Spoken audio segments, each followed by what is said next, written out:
It's time to say goodbye to the World Games in Chengdu. It's been a wonderful 2 weeks.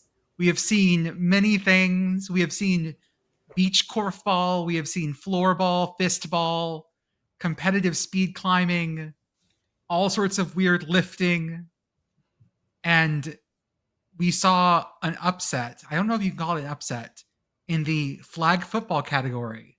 Mexico takes gold. I'm going to say Mexico defending champions. defending not champs. an That's not upset. an upset. No, not an upset. And The Mexico ladies. one of the American corners just letting someone get wide open. It was just pulling my hair out on that one.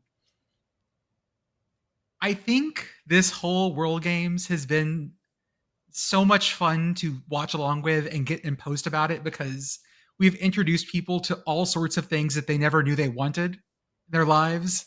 And now we have people going around saying, like, I could totally do this. I love that. I could totally be the next beach korfball for the US. Sign me up for canoe polo. I'm down. Everyone wants to do canoe polo. All of a sudden. Easy. Mm-hmm. No, you know how hard it is to, like, just kayaking for fun. Like, your upper body is like hurting after like 10 minutes, like your abs. Just imagine trying to do that competitively while getting run into by other kayaks, and then trying to throw a ball in a net that's like, I don't even know how high up. Is it like 8 feet above the water? It's like 6 foot above the water. Okay, all right. I mean, and water polo generally is really hardcore. Like, you are basically actively trying to drown people while you are actively trying to not drown. Now that with boats. You can't touch the bottom. That was like one of my we had a pool at our high school, and I know that's not everybody has a pool, but one of the gym classes we had, which is about 50 minutes long, they were like, yeah, we're going swimming today. And it was just like, okay, you get to tread water in the deep end the entire time. I've never forgotten that. I don't know how I survived it, but like living in New Orleans, it's kind of like a nice skill to have, because you never know when you go overboard on a boat or something, because there's water everywhere. But yeah, I've never forgotten that, and I never wanted to play water polo after that. I'll say that. That wasn't a pool, Commish. That was a canal. It was the Mississippi. It was the industrial canal where my high school was. China has the most medals. They win this thing with 36 gold, 17 silver, 11 bronze. Germany in second, Ukraine in third. US down in sixth, tied with France and Hungary. Oh. But again, these are not sports that we do for the most part, so I don't know if you can really give ourselves credit for that. I will say I will welcome the US golds. We won gold in men's softball, men's wakeboarding, disc golf, mixed pairs, men's tumbling and trampoline gymnastics, women's lacrosse, men's inline hockey, men's flying disc ultimate, women's equipped middleweight powerlifting, and palm doubles in cheerleading. Oh, very good. So there we go. We will see you guys around for the next World Games in Karlsruhe in Germany in 4 years. 2029. Definitely a real year. 2029. It's so hard to say goodbye to the World Games.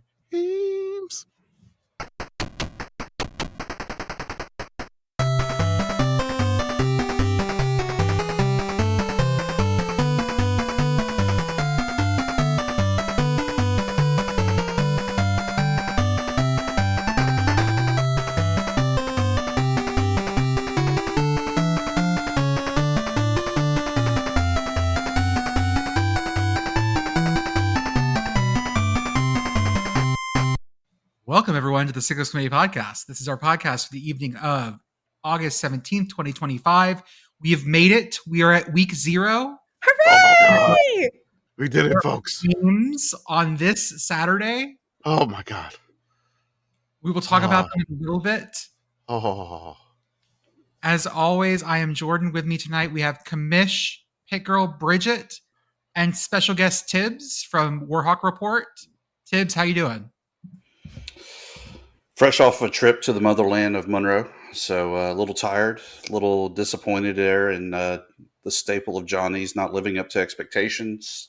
Mm. And disappointed they tore down the statue of the Commish. I probably deserve that. I get to sit on the main statue. Yeah, they threw a couple of Crocs at me, I think. They gave it to Terry Bowden as part of his Okay. severance Part pay. of the Terry Bowden buyout got the Commish statue along with the Terry Bowden trailer. So Exactly. Bridget, how are you? I'm good. I'm coming to you live from my new house with a new setup, and I've stopped moving. So if I get really quiet, it's because I fell asleep. I thought your background looked different. Yes, we moved house this whole week while I was also doing an elopement on the Washington coast. So I had to leave for 2.5 days. But we came back and we just beasted through it, and we're getting it done. We've got one more room to move and then a whole house to clean. Proud of you.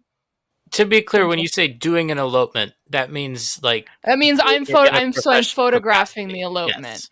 Yes, you are yeah, not sorry. eloping. Yes. No, no. That would be a I've wild been move married to do since in the middle of a move. Yeah, I've been married for 20 years. So that would be weird. But no, I was the one photographing and planning the whole day because that's what elopement photographers do. Pitt Girl, how are you? I have so many tomatoes, and that's delightful. You've reached middle age happiness. Yeah. I mean, many of the tomatoes are volunteers or ones that the landlord planted that then made, oh my God, there are so many cherry tomatoes. But like tomato abundance. Or August is one of the best times of the year because there's so many tomatoes. But you got the good ones to have lots of. Mm-hmm. Mm-hmm. Commish, how are you? Oh, good. Long weekend. Kiddo got through the first week of school. Good. It was totally just like kind of a relaxing weekend. Didn't do too much crazy things. I went to the paleta place, and that was pretty much it. We got a bunch of paletas, which it was great. So just a blast this weekend, and I'm looking forward to week 0. Hold up. My Discord's going off and I forgot to mute it. My bad. It's fine.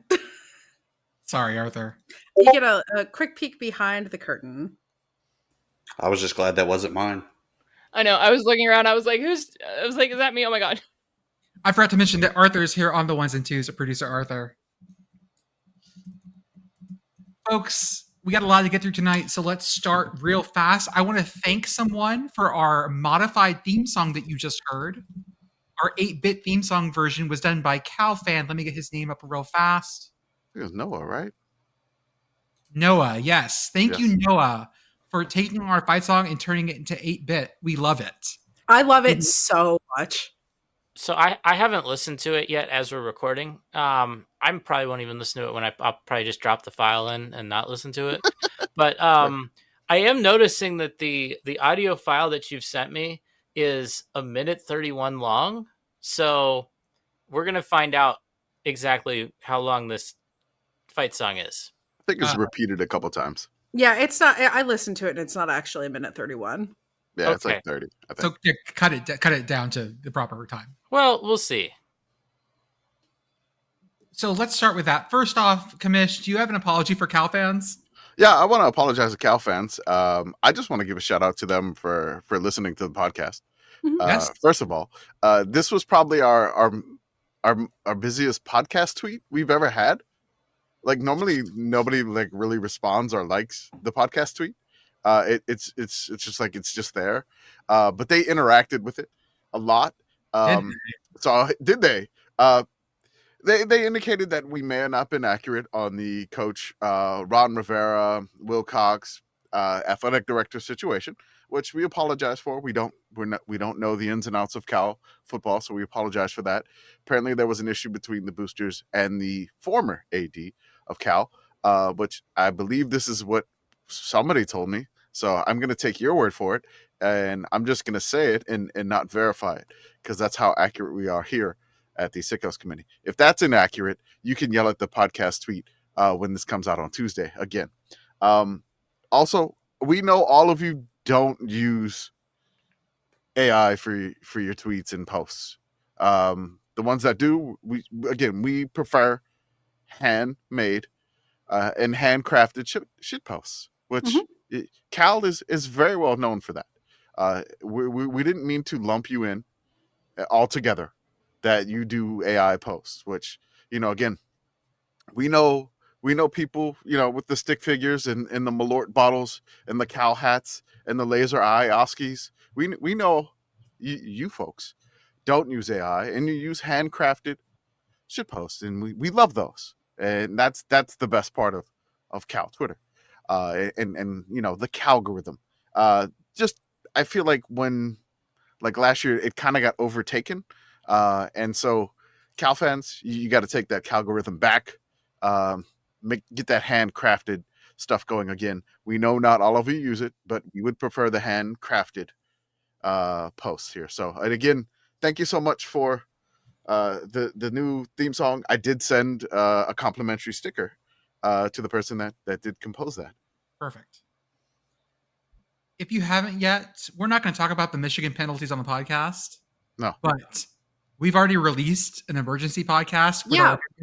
We don't need to release a pod. We don't need to talk about it here because we've already addressed it. Go listen to the emergency podcast. The emergency pod just got all of our feelings out there about it. And our apologies to Pitt Girl's dad for her not being available to be on the emergency pod. But, if you want to add anything, Pitt Girl, do you have anything to add? Nah. Okay, that's perfect. That would have fit right well into that Patreon pod about our feelings on the Michigan penalties. I want to talk real fast about Mashall Islands soccer. The Mashall Islands played their first 2 international matches in country history. They are not part of FIFA yet.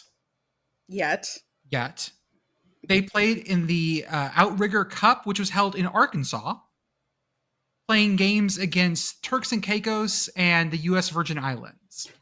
I guess Arkansas is kind of meeting in the middle. So not just that, the highest Marshallese population in the world outside the Mashall Islands is in Arkansas. Yeah. Oh. It's was it in Springdale, Arkansas? Springdale, Arkansas, yes. Okay. So yeah, the highest population of Marshallese people is in Springdale, Arkansas. It's related to, I believe, Tyson Chicken, right?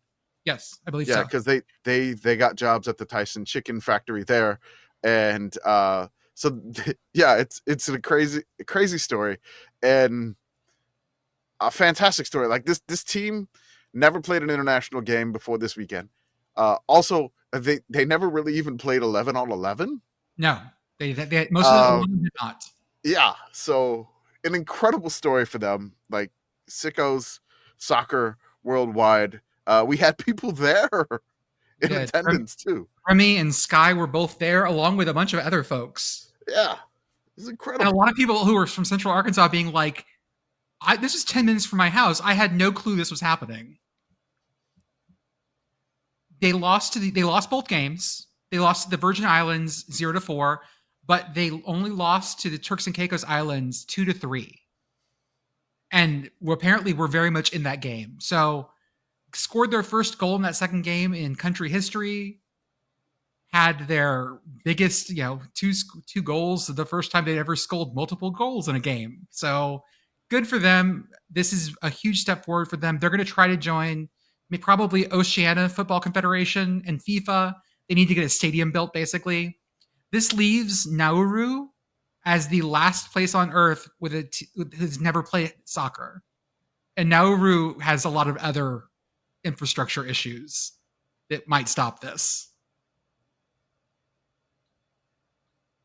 We need to talk about VMI. Hold on. I'm still trying to solve this ketchup smoothie mystery. Arthur, was it you? Yeah. Was what? Sorry, I was the ketchup smoothie from Smoothie King. Was it you? I mean, so basically everything I know about Smoothie King is from them being the name on the Pelicans arena. Yes, the Smoothie King Center.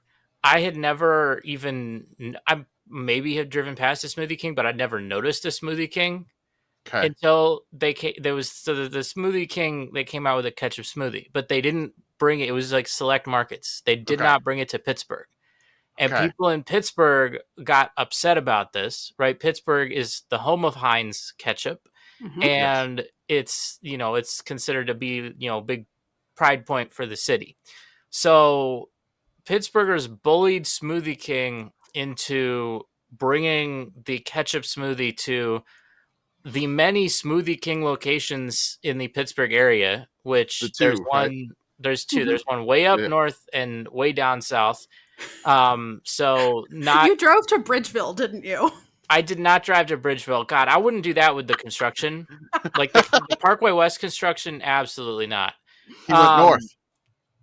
So the one up north, I had some other business. I had a lunch Wexford. up there in McCandless, and so I was like, yeah, I'm here. Close enough. Yeah, might as well drive the extra few miles. It was more than the extra mile, but just gotta try it. I will say it's not like it's just like you're drinking ketchup. Okay. If anything, it's mostly like berries, and then you can kind of like there's like a ketchup as like kind of an overtone. But like honestly, if you gave it to me and told me, for example, that it was like a Bloody Mary smoothie, I would just totally believe you. Like when you're tasting it, it's like it's mostly like strawberries and raspberries as like the base, and that's mostly what you're tasting. And then there's like the tomato kind of coming over the top. It's not like a straight ketchup. Also, what is ketchup if not concentrated virgin Bloody Mary? I mean, true. So let's talk about VMI. Yeah. VMI has introduced a new logo. The Keydets are embracing the kangaroo. I love him. He's so angry. A lot of people saying that this looks AI, and I think the problem is that AI trains on so many of these kinds of drawings that that's just... Yeah, I think it's that AI looks like this. It's not not AI.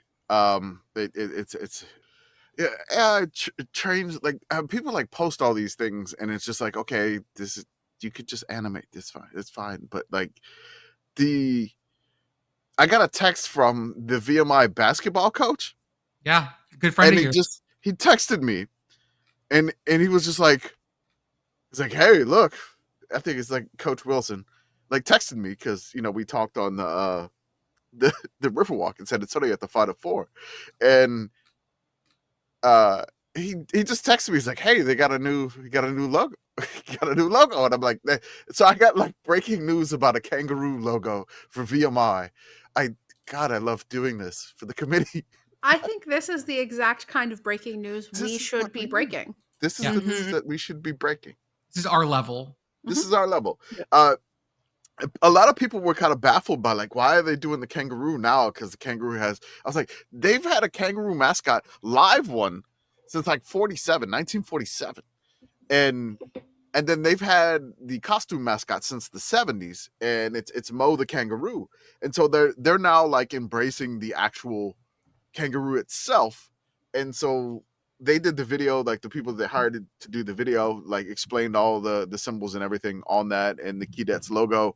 And that's a really, really angry kangaroo. And because it does kind of look like Mo the kangaroo too. It does. If you've seen Mo the kangaroo mascot. I love that one of the reasons that they chose kangaroos is that there's a belief that kangaroos can't walk backwards. I don't feel that's true. It doesn't feel true. SICKO's committee. I don't know if a kangaroo can walk backwards, but like Mo looks like angry. Like Mo's like on the sidelines and it got the teeth showing, which I mean kangaroos do have teeth. It is.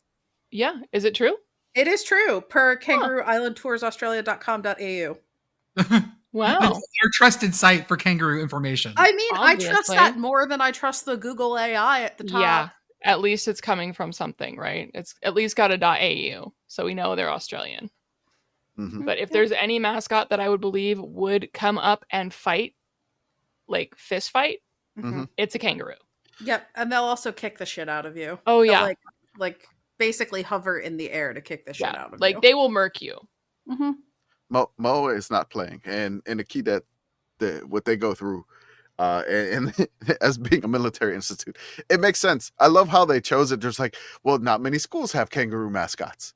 It's And basically just you and Akron and UMKC. Yeah, And Austin College. UMKC got in our mentions. The only kangaroo is this. How can they adopt it? They wanted to fight. They were still in Valerie the kangaroo. They've had it since 47. Because our Tuesday show released Thursday is going to be so packed, we're not going to have time to get to the previews for the games, and we're only going to just like slightly cover them here. Yeah, because week 0, we're talking about these games for a long time. We've been staring at these games since like January. Yep. And so previewing these games, again, we'll talk about them really quickly. But let's break this down a little bit. Let's start with Farmageddon, Iowa State, Kansas State, ranked in Ireland. Can I do like a really echoey voice here for this one? Yeah, go. No.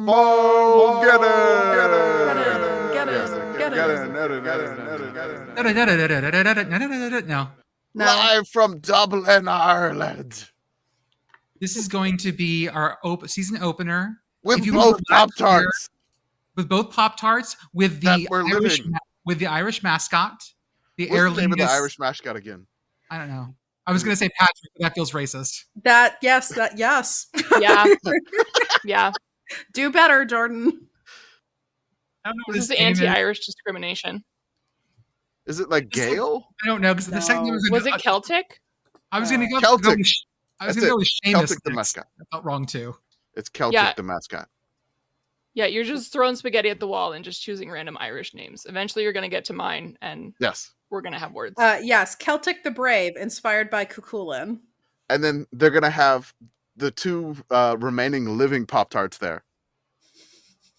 That would be Wildberry and... Was it chocolate fudge? Hot fudge sundae? Hot fudge sundae. Hot fudge sundae, yes. I'm sorry. I'm just chuckling at the press release again from the Pop-Tarts Bowl because the headline is Pop-Tarts send surviving mascots to Ireland for Aer Lingus College Football Classic. Listen, they survived and they get to go to Ireland before I do. It's fine. This is going to be...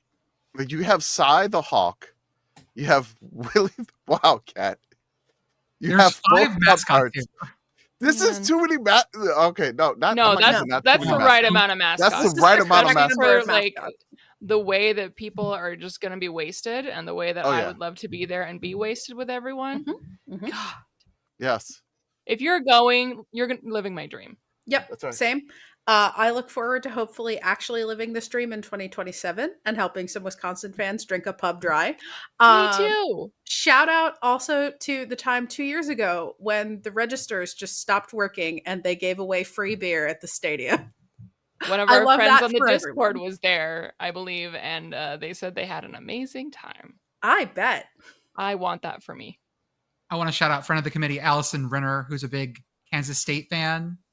She said that there were multiple K-State groups on her direct flight from the DFW to Dublin. Oh, that's a long flight. It's a long flight. It's apparently the crowd over there is already going hard, which is a lot of fun. Well, yeah. I would do it. It's what you do when you get in and you try to stave off jet lag. You just get wasted and then you go to sleep. True. I mean, this is probably going to be only an opportunity for Farmageddon. Next up, we have 2 FCS games: Incarnate Word at Nichols and Portland State versus Charlton State. Where is that game at? Someone help me. Charlton? It says versus on there, which usually means it's a neutral site game. I think it's in Stephenville. I don't think it's on the road or like a neutral site. We played in Hillsboro, Oregon.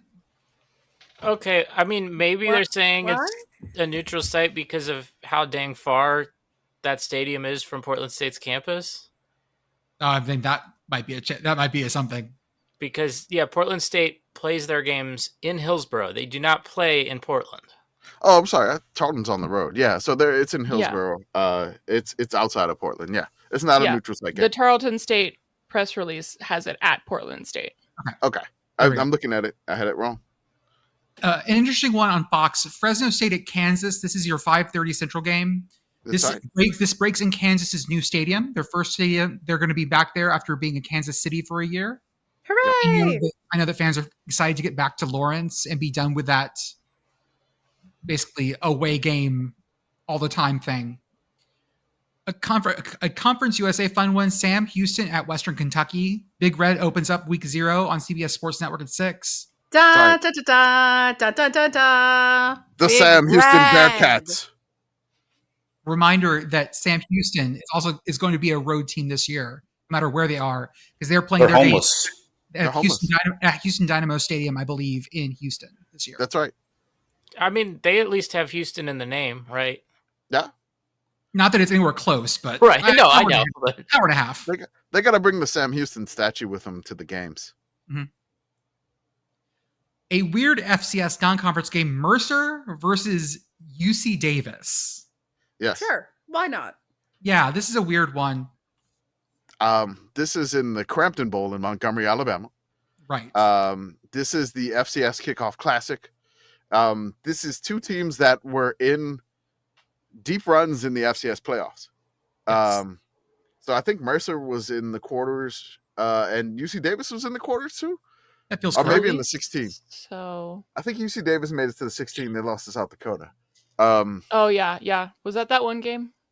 Yeah, where UC Davis threw like 5 interceptions. Yeah. So I think in the Dakota Dome.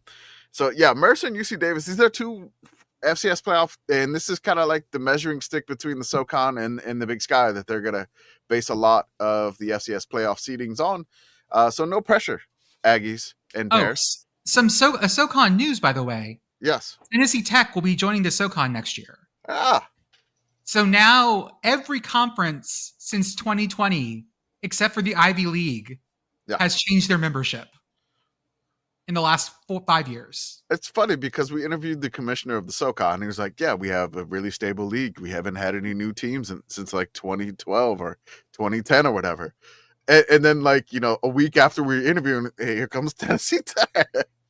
Just holding that under his hat the whole time. I know, huh? I should have pressed him further. Talking it up. I know. All right, Commish Cross. We're the ancient 8 stays true. Okay. Then we have our 2 night games, or 2 evening games, we'll say. The first one is going to be North Carolina Central versus Southern. This is the MEAC SWAC Challenge kickoff. This will be at Center Park Stadium.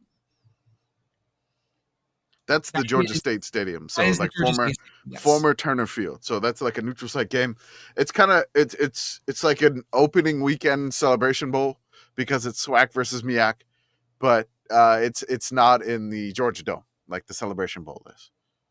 It's still in Atlanta though. And then our other evening game on CBS, Stanford at Hawaii. Da da da da da da da da. Stanford at Hawaii. Not a Hawaii test though. No. Mish and I got to talk to Coach Timmy Chang. We'll put a little bit of an interview in later on. We'll drop the whole interview on our Patreon. But we got to talk to Coach Timmy Chang about this and a bunch of other things.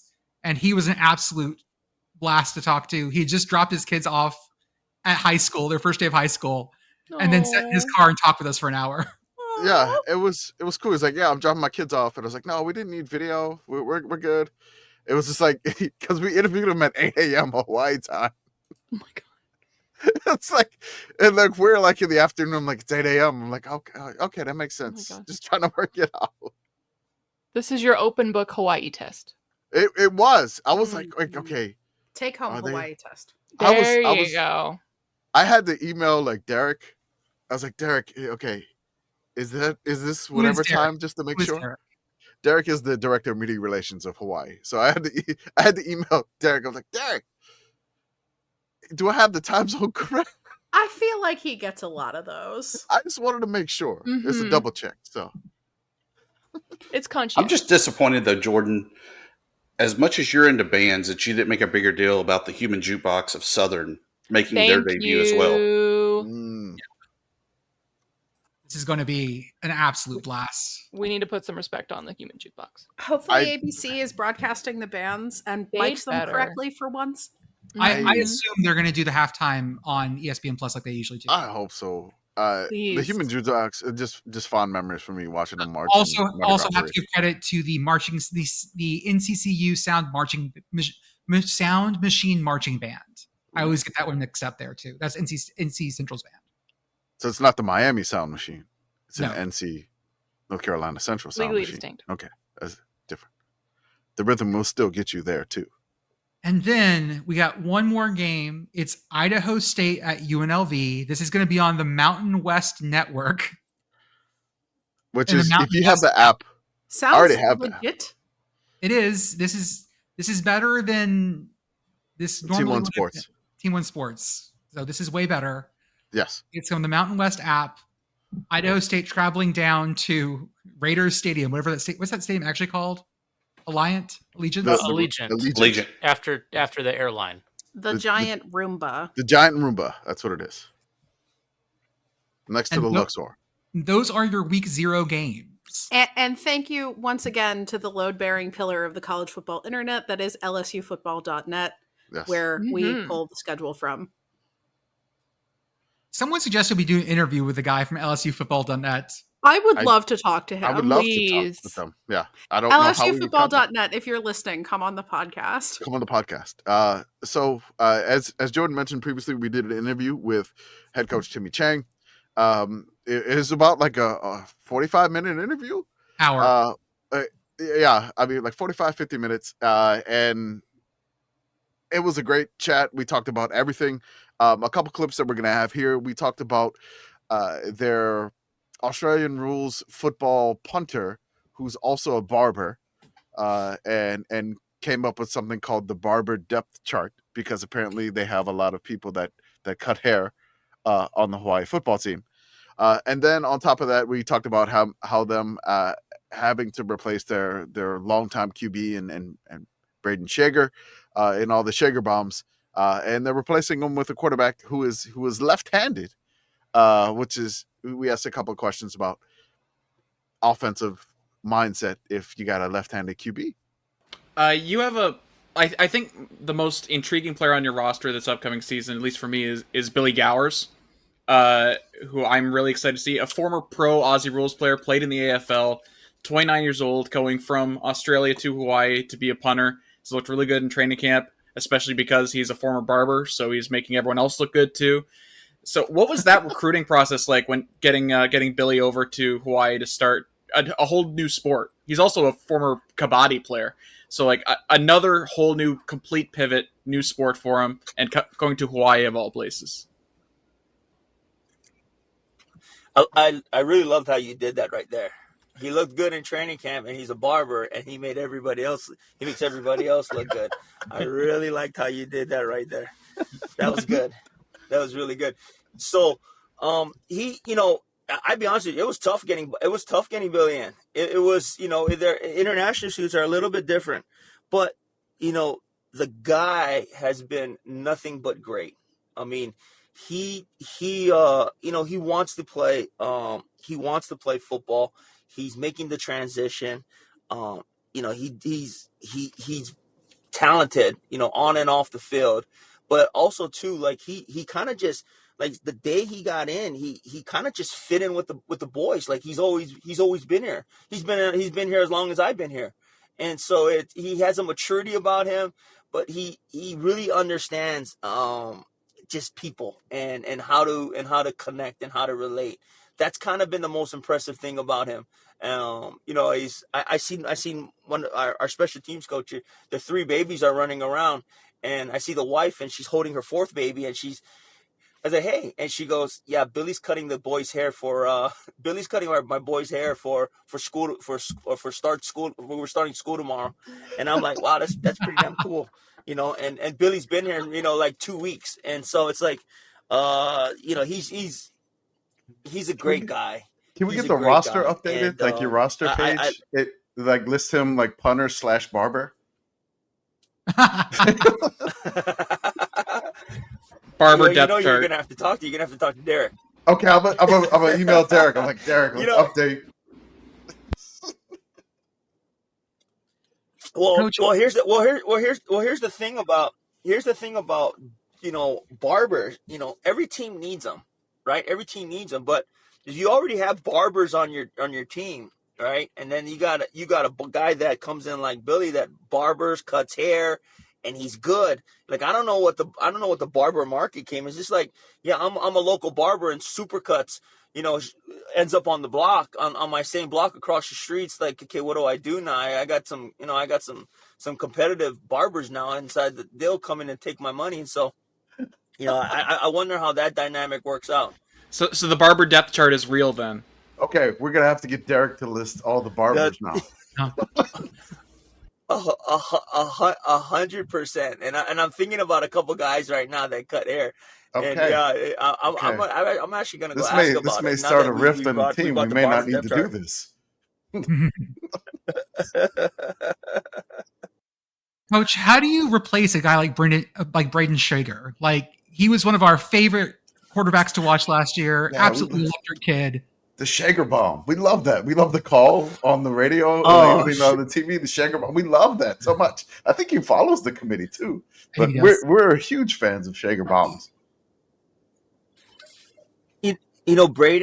Braden was with me for my 3 years and was our starting quarterback. And I missed the guy. I mean, he was great for us. He was tough, smart, strong, had a big arm, and he led us, and the thing I love about Braden is that, no matter what, he was going to try to win a game. Yeah. And his competitiveness, rubbed off on a lot of guys. And so I miss the guy. We do have a really good quarterback who's going to be a redshirt freshman this year in Micah Alejado. Micah's kind of one of those guys. He's kind of a throwback a little bit and to what a run and shoot quarterback kind of is.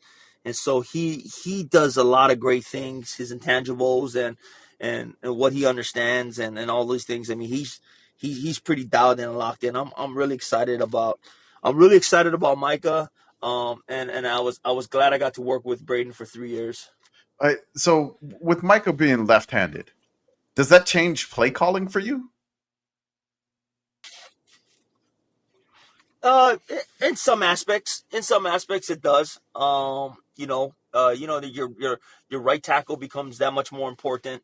Those type of things. If there's for defensive coordinators, yeah, they're gonna look at which way he scrambles out to and which way they want him, to rush up. They want to rush him up the field to the left, to maybe throw right. And so in some aspects it does, but in others, I think he's got to learn how to throw moving to the right and all these other things. So we practice that a lot, and we just don't pigeonhole him. And so, all these things come into factor. But, I think with quarterbacks, it's just about timing and accuracy and getting and distributing the ball where it needs to be every time. And so, that's kind of what we're harping on for the rest of the season. And if he can do that, it'd be amazing.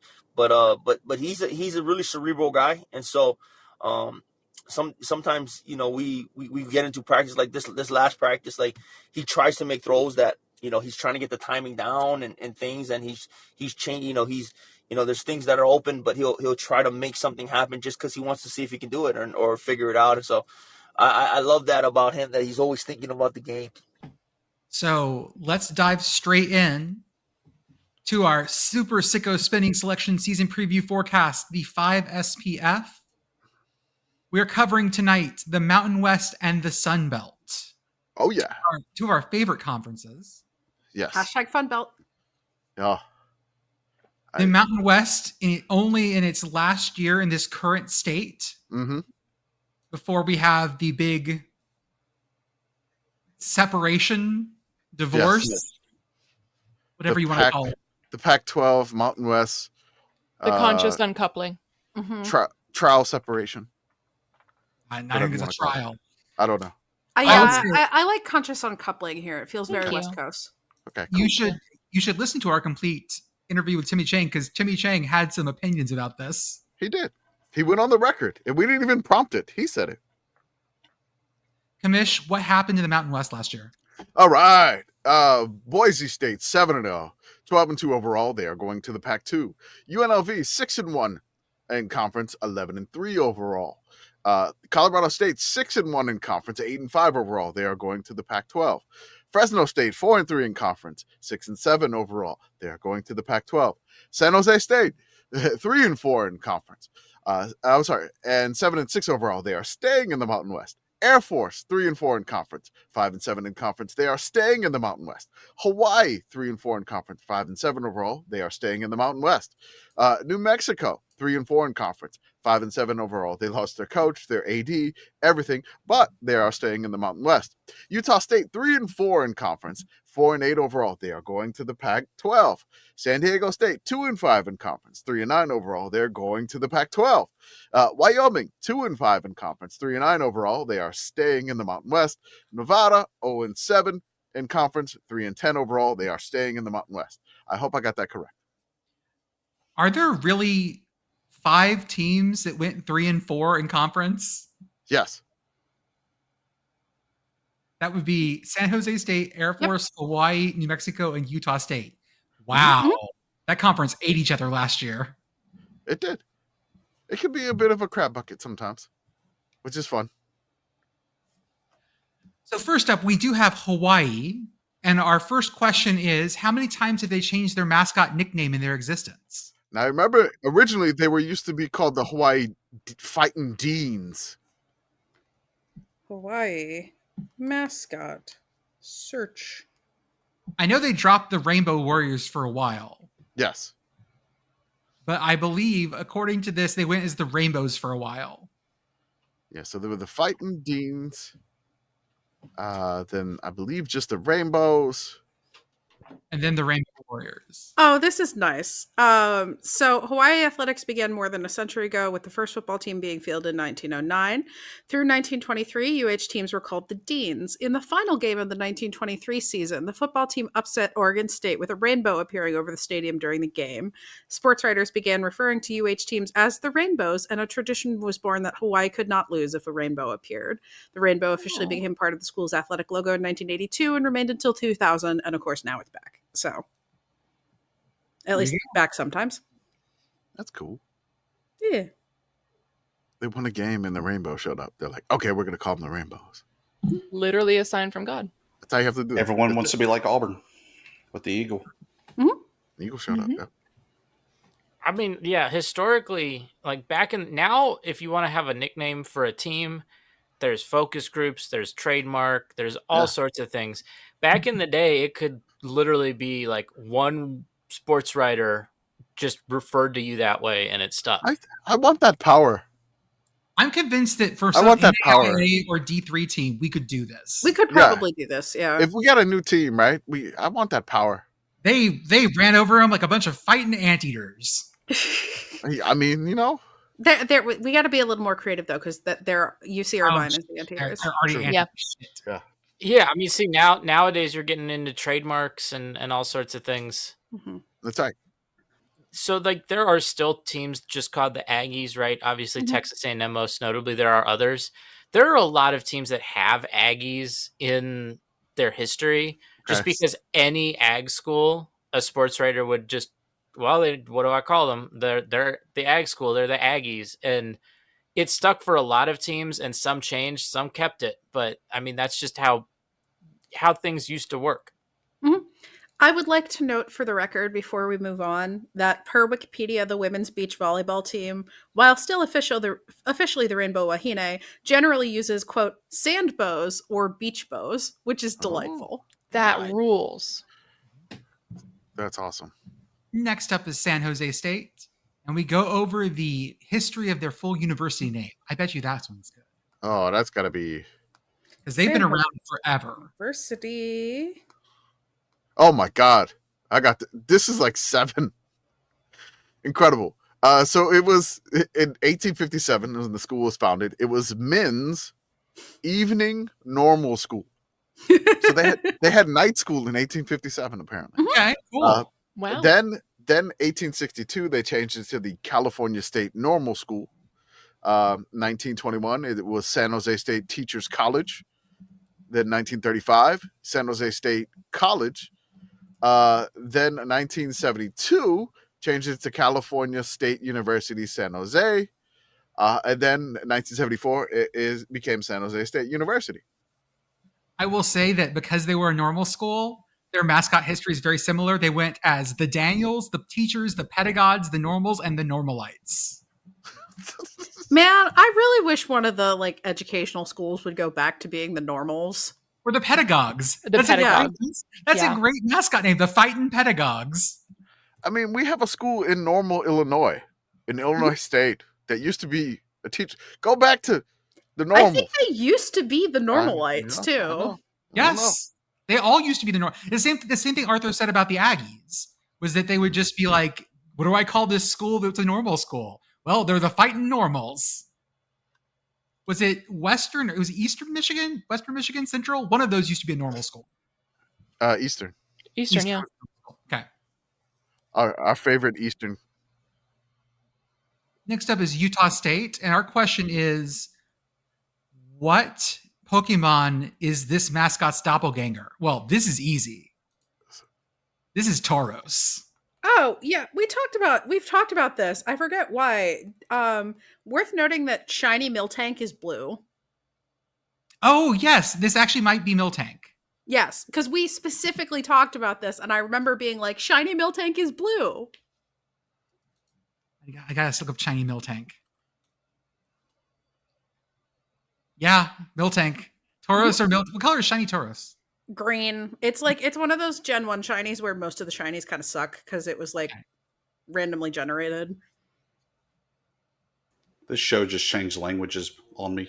Yeah, that's occasionally we get into Pokemon. Eventually, So these are Pokemon that look like cows, and sometimes they come in a special color. And when they do that, they're shiny, and the shiny one is blue.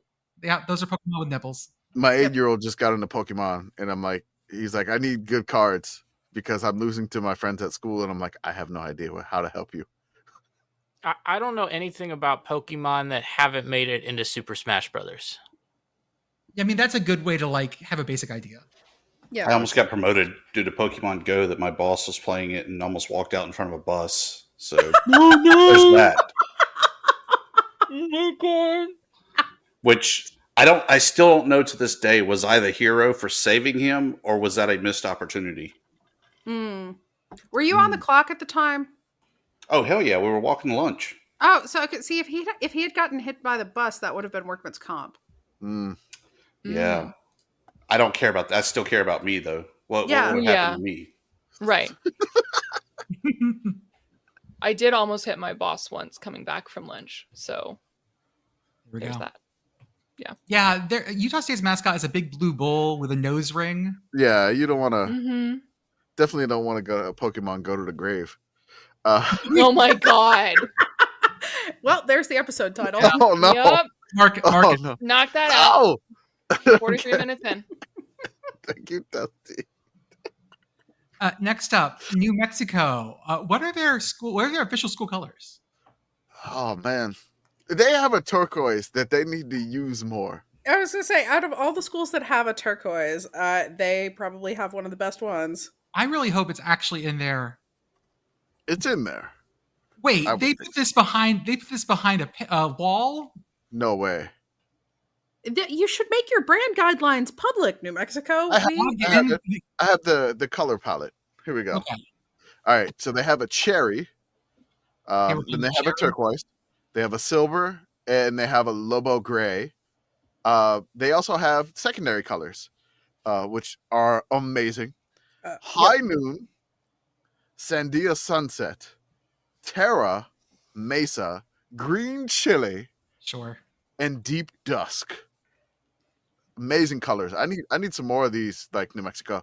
The Lobos have so much stuff that they could use, and I feel like they need to do more stuff. Use the turquoise more. Like, the cherry red is kind of whatever. The turquoise is really good. Yeah, it is. They have, when I play with them on the Twitch Dynasty, they do have the turquoise uniform, but it's just like an outline on the white. So it's like a Oh. white uni and just like an outline of the numbers. I'm like, I need more turquoise here in New Mexico. I need more turquoise. Especially because New Mexico State does not do the turquoise. Yes. They do not fuck with the turquoise. Yeah, I like this. The green chili is a great color. Once again, every one of these color palettes has like a weird green accent color. I mean, I think in this instance, having a weird green makes sense. I mean, it's a green chili. It's a chili pepper. Yes. Oh, we're out of time. Next up is Fresno State, and our question is: rate 1 to 10 the odds this team makes the FCF playoffs. Well, Zero? We need a new question there. No, it should be the FCS playoff / bowl game. Yeah. Slash a bowl game. Oh, okay. Yes. Yeah, maybe. Let me look at their schedule real fast. I will read the schedule to you guys and get your opinions on these. Mentally, thumbs up, thumbs down. Okay. At Kansas State Yeah. versus Georgia Southern. Wait, at Kansas. At Kansas. No. That's when they open. This is the year of the Eagle. Yeah. Versus Georgia Southern. At Oregon State. That's gonna be tough. Versus Southern U. Yeah. At Hawaii. Yeah. Versus Nevada. Yeah. At Colorado State. Versus San Diego State. Yeah. I think so. At Boise. No. Probably not. No. Versus Wyoming. Yeah. I think so. Versus Utah State. Yeah, okay. That's 6. And at San That's Jose. 6. Yeah. Okay. Yeah. So, I think pretty there's good 6 in there. There's Yeah, fighting for sure. odds. We made a bunch of noises. Yeah. That means there's 6 in there. We got a bunch of that's hard hitting. It could go No. either way. Yeah. They do have Brian Ferentz, the tight end coach. So Oh my god. I do. So they do. So I'm gonna say yes. Like because Brian Ferentz would always make a bowl game. but It's true. how many points do they score? Doesn't while matter. doing The that? question is bowl game. Okay. That's right. Yes. Speaking of Brian Ferentz, Report, here we come. That's right. that feels correct. Man, I oh god, I'm still pissed that I missed the Independence Bowl because of kidney stones. That pissed me off so much. Nevada is up next. And speaking of Brian Ferentz, will they exceed the Ferentz line? Did they exceed the Ferentz line last year, and will they again this year? Oh, I don't think so last year. 25 points per game. Nevada football. Last year, they were not super great. No, I don't think they made it. Nevada, why are you opening at Penn State? Don't do Okay. that to yourself. Oh no, love No. yourself. All right, Nevada last year, 23.1 points per game. They Yeah. were 105th out of 134. That's Yeah. better than I thought they would be. Same. It's not great though. And looking at the schedule for this year, opening at Penn State, and then they bring Sac State to Nevada. Ooh. They're gonna be playing angry. No. Yeah, no. They do play Mitsu after that, so that's better. At Western Kentucky, weird road game, but I'm into it. And then we get into conference play. They're playing 100 Miles of Hate themselves. Oh, it's true. Yeah, I unless there are some big differences, I don't know that this is going to go. On the road at Penn State to open the season. Damn. Love yourself. Love Have yourself, Nevada. choose better for yourself. God. I like how they're similar colors there, though. That is true. Yeah. Next up is Boise State. Mm-hmm. Our question is, what was this team's most heartbreaking sickos moment? Oh, no. I mean, I know the answer here. Oh, no. It was the Nevada game. 2010, right? Yep. I mean, Okay. that's Yeah. the Colin Kaepernick playing Yeah. his mind out, and then the kick going wide. Yeah. Sorry, That's- Boise State. I hate to dig that one up. Ouch. Was that really 2010? Was that really 15 years ago? It's We're 2010. old. We're old now. Yeah. Oh man. I looked at it and somebody asked this on Reddit CFB. Where would Boise State's 2010 loss at Nevada rank in history had Auburn not come back earlier in the day? So, I Oh, Is that the yeah. same day as the Pick Six? No, 2010 would have been the 2010 was comeback. Cam Newton. Cam Newton. Cam- Yeah. Oh man, because no one was awake for the Nevada game. Everyone woke up the next day and was shocked. I remember this. I was awake. I was watching it. I was awake and watching that. Me sitting there going, "Don't you fuck this up! Don't you fuck this up, Boise!" Yeah. Sorry, Boise. I know you hate us already now for this. The wheel is unkind sometimes. The wheel is a cruel mistress. Did you see Aston Gentry run over somebody for the Raiders? Oh, Let's talk about that. That was awesome. He truck stick someone. Yeah, that's who else got Mhm. trucks? Stetson Bennett threw a interception and they absolutely got run the fuck over trying to tackle Sadu. Does that make you feel better, Boise? Time up. Next up is Wyoming. What is the worst rated restaurant in Laramie? Oh God. Oh boy. Oh boy. Oh my God. Oh boy. All right. As a former Laramie resident, I am curious to see how this has changed. Oh, what was your recommendation, Bridget? I was 8 years old. Oh, okay. So who had the worst chicken tenders? Oh God. No, I'm just joking. Probably one of the truck stops that my sister worked at.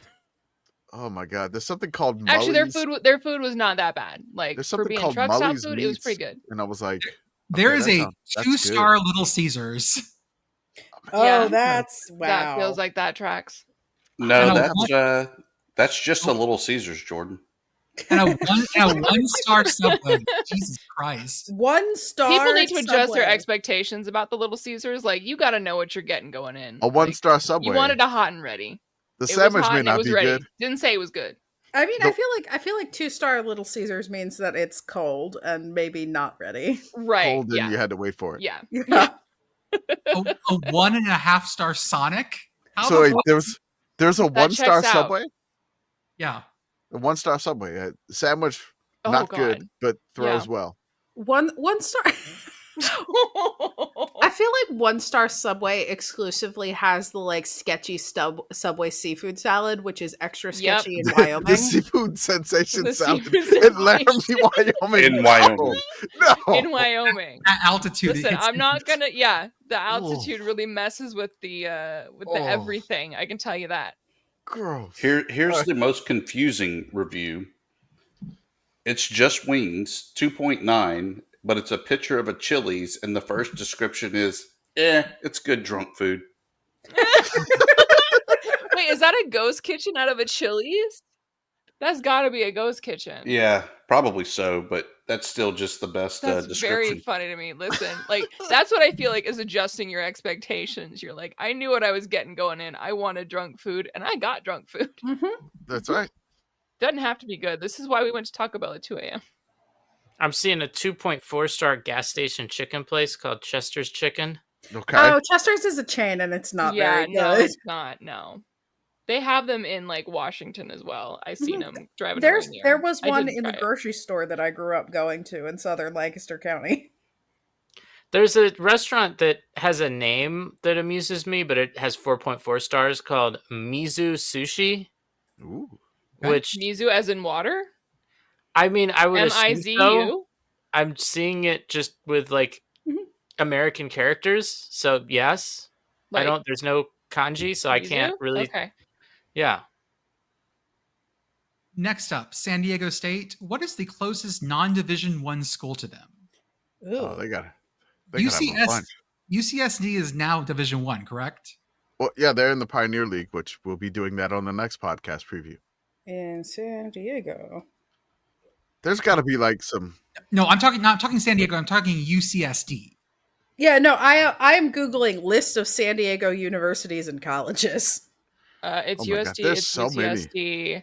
It's SDSU. San Diego. There's Mesa. there's a number of like community colleges. Yep, a bunch of small schools. There are there's several community What is colleges. UC Riverside in? I don't know, but Cal State San Marcos is a thing that exists in the Oh, San yeah. Diego area. Then I guess it's just a matter of what's closer. Yeah. I think I between, got like, University of Riverside and San Redlands, Marcos. San Diego, and then there's San Diego Community College, basically right next to each other. Yeah, Grossmont is also quite close. I'm seeing something called Westernville University. I'm not sure That what? is. I have no idea what that is, It, and I graduated from high it school. shows up a check cashing place when you Yup. pull it up on Google Street View. Yup. Wait, what are the cross streets? Let me see. It's on University Avenue. Yep, I figured. There's something And called it's the between United 41st States and University in Marlboro San Ave. Diego. Mm-hmm. That's the place that you can get your degree in TV VCR repair. They got a guy in the back. I'm seeing something called Exactly. Point Loma Nazarene University, They're Oh, D2. yeah. They're real. California real. Miramar That's D2. University. That counts. Mhm. Yeah, Point Loma is D2. They're real. Huh, something just called National University as well. Looks like it's in some sort of office park. Yeah. Earn your degree online Diego. from National University. Oh, this looks Yep. extremely legit. Legit, yeah.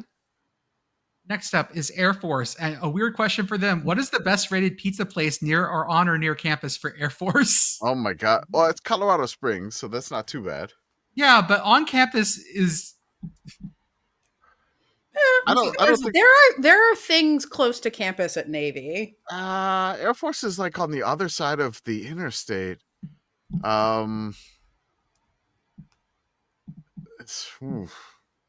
Because I know I'm not. I can't go further here because I would have to cut stuff. But All right. there's a bunch of stuff on the other side. There's a Mountain Mike's Pizza, okay. Harry's Pizzeria and Tap House, Anthony's Pasta and Pizza.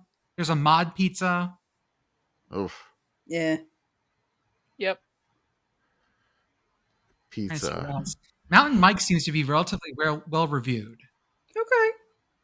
Oh, there's a Domino's on campus. On campus? On base, I guess. Oh, there Oh, is. it's like the McDonald's in the Pentagon. It's a 3.1 stars. King. 3.1 stars. And for those able to get off base, Yeah. You stuck with Domino's. If you can get Papa off Murphy base, Take and Bake 2.6. Mountain Mike's is the highest rated. I believe so. There's Papa Italian's North. It's 4.6. Mod is 4.6.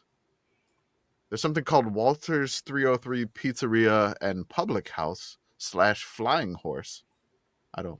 Okay. Let's see here. The Domino's on base does not getting rave reviews, guys. 3.1, no. No, I think we got to go with that exit, which is across, basically from Falcon Stadium, Northgate Boulevard. That's where there's all the pizza is. That's good. It's Northgate Boulevard. Mountain Mike's, Mod, Papa Italian's North. One of those. If you got to get pizza in Colorado Springs. Next up is UNLV, and our question is: has Lee Corso ever put on this team's mascot head? Huh. Ooh. Do we have like a tracker of this?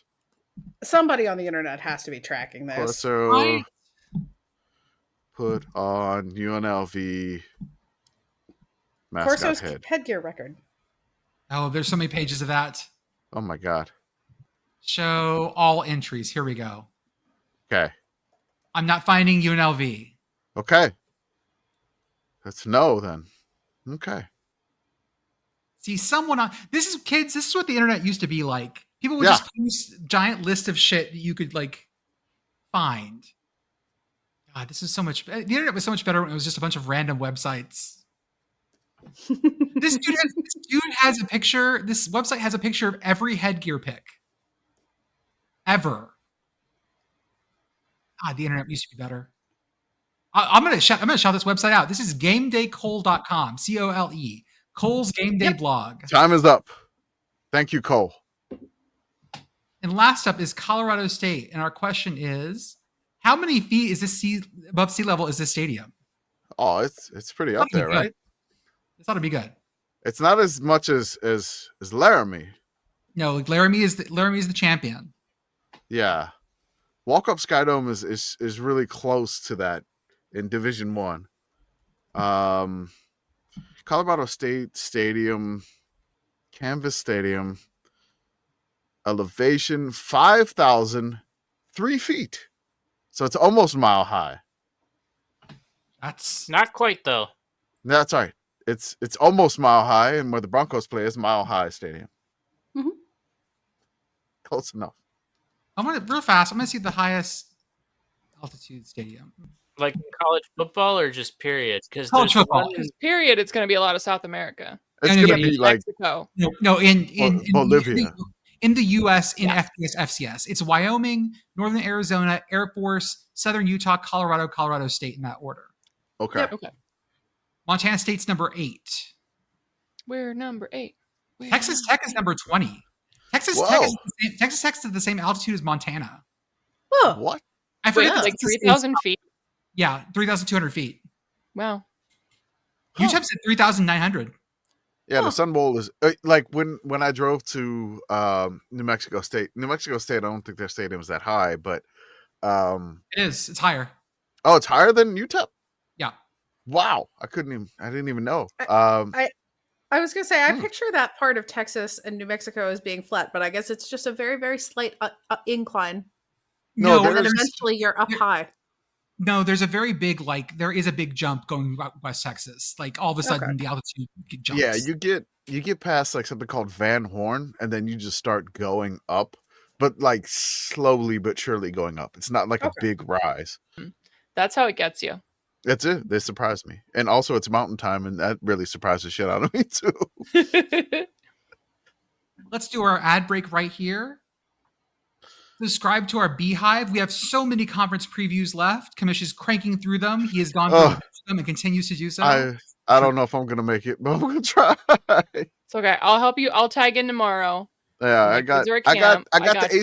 ACC locked and loaded for Monday. I hope to have another one. I have like half of the American done on Tuesday, but I'm just grinding through these, and hopefully I can get them done by the time week 1 starts. We'll get there. Y'all prayers up for Commish. I hope so. If you are listening to this, our poll will still be open for less than 24 hours. Our poll Yes. will close on Tuesday night. We'll That's have right. the results out as soon as we can. Let's say, I don't know, Friday-ish. I think we'll have it like Thursday or Friday. Yeah. I want to see how many votes we got in the poll right now, because we hit around 1,000 last year, but we're trying to bug people still. I'm just gonna check it right now. 908 responses. We hit 1,000 for the preseason last year, so we should get about the same amount. Sounds good.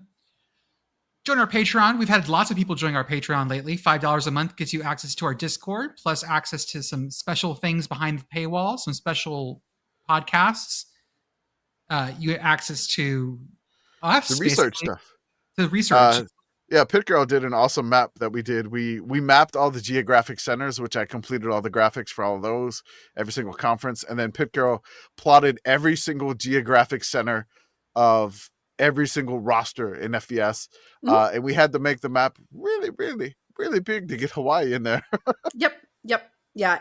The export was something like 60 by 40 if I had printed it. It was I think it was about, the picture itself was about 18 megabytes. Uh-huh. Yeah, it's a huge, That was after I trimmed it. yes. Go to our merch store, sickoscommittee.org. Get yourself some Raccoon merch. Eastern Right. Michigan is running with the Raccoon. They have a stuffed raccoon now. I mean, there I- was an actual raccoon on the goalposts this week. Yeah. They have I'm Speaking gonna of plans from God. I sent them some holographic Raccoon stickers too. They love them. The staff and the players love them. They listened to the podcast too when we talked about it too. So apparently they listened to and they love all the love from us. And I'm like, look, man, we love Eastern Michigan football. We love Ypsilanti. I'm trying to figure out how to get there for a game this year. And I got to figure out a way to do it. But I want to go see a game on the gray turf. I mean, I know there's the only Maction game they have is Western versus Eastern. I think it's Thanksgiving week or the week after Thanksgiving. I don't know No, exactly. it's like 2 days before Thanksgiving. Yeah, so it's like spend Thanksgiving in Ypsilanti. Let me see if I can get my wife to. Yeah, I don't know about that. I'll just go crash my best friend's Thanksgiving. It'll be fine. We'll Her do it. family's lovely. Yeah, we'll go ahead and do that. But I got to get up there for a game. I think all of us want to do a game in Ypsilanti at some point. And we love it, Eastern Michigan. Thank you so much for just playing along with us. Also, Western Kentucky, thank you so much too for like tagging us in a whole bunch of stuff and playing along with the mascots with tea. That was good. Go to our YouTube page. Go to our Instagram. Shout out to our Twitch stream, which has been picking up. Joey did another whip around. There was a Civ 6 game. Yeah. How did that go? Well, thank you to everybody who listened to us troubleshoot for 25 minutes. But then we did also actually play Civ for a while after that. We also kept troubleshooting though. Yes, very much troubleshooting. We love when crossplay exists, kind of, but not actually, but kind of, among other things. Yeah, we're getting close to about 500 followers on Twitch. Our Canadian correspondent Joey apparently is playing Akron versus Ball State right now. So yeah, check it out. It's fun. It's free. Subscribe if you want to. If you have Amazon Prime, you get a free subscription to one channel correct. on Twitch if you haven't done it yet. So it could be sickos. Yep. Shout out to Message Board Geniuses podcast. They go to places we refuse to go. And as always, the softest, comfiest apparel, home field apparel. They have their kickoff boxes, which are great. Keep buying those. They're gorgeous. They have the heavyweight sweatshirts that people love. Oh man, did you see the jackets that they had? The jackets The are bomber so jackets, good. The white one. The Hurricane one was good. I love that one. I was a big fan of the Stingham Georgia Tech one. Mm-hmm. Like that one was, amazing. Also, like the blacked out South Carolina one that just says Gamecocks, like that. And then you could get the old fraternity hat that just says Cox, University of South Carolina, to go with that bomber jacket. I remember that one. Yes. The Texas one has the Texas flag on the shoulder. It's really good. Don't play the sound, Jordan. God Okay. damn it. Do you have your soundboard move set on. up? Come Move it on. Hourglass. Time's up. I don't even know if he's flipping it over. He just shows it empty. He's searching for I it. didn't that time. I was just like, nope, move on. Yep. If I was feel going to like- ask you earlier if you were actually flipping it or if we're just doing this on vibes. I usually flip it, but that time I didn't flip it. I just, as soon as I hear you guys need to move on. This Okay. is Mr. Gecko, you're a huge inspiration to us all, but who was your muse? My dear old Nan. She would tell me, always remember to be true to yourself and to use that fast and friendly claim support on the Geico app. I follow her advice to this day. Get more than just savings. Get more with Geico.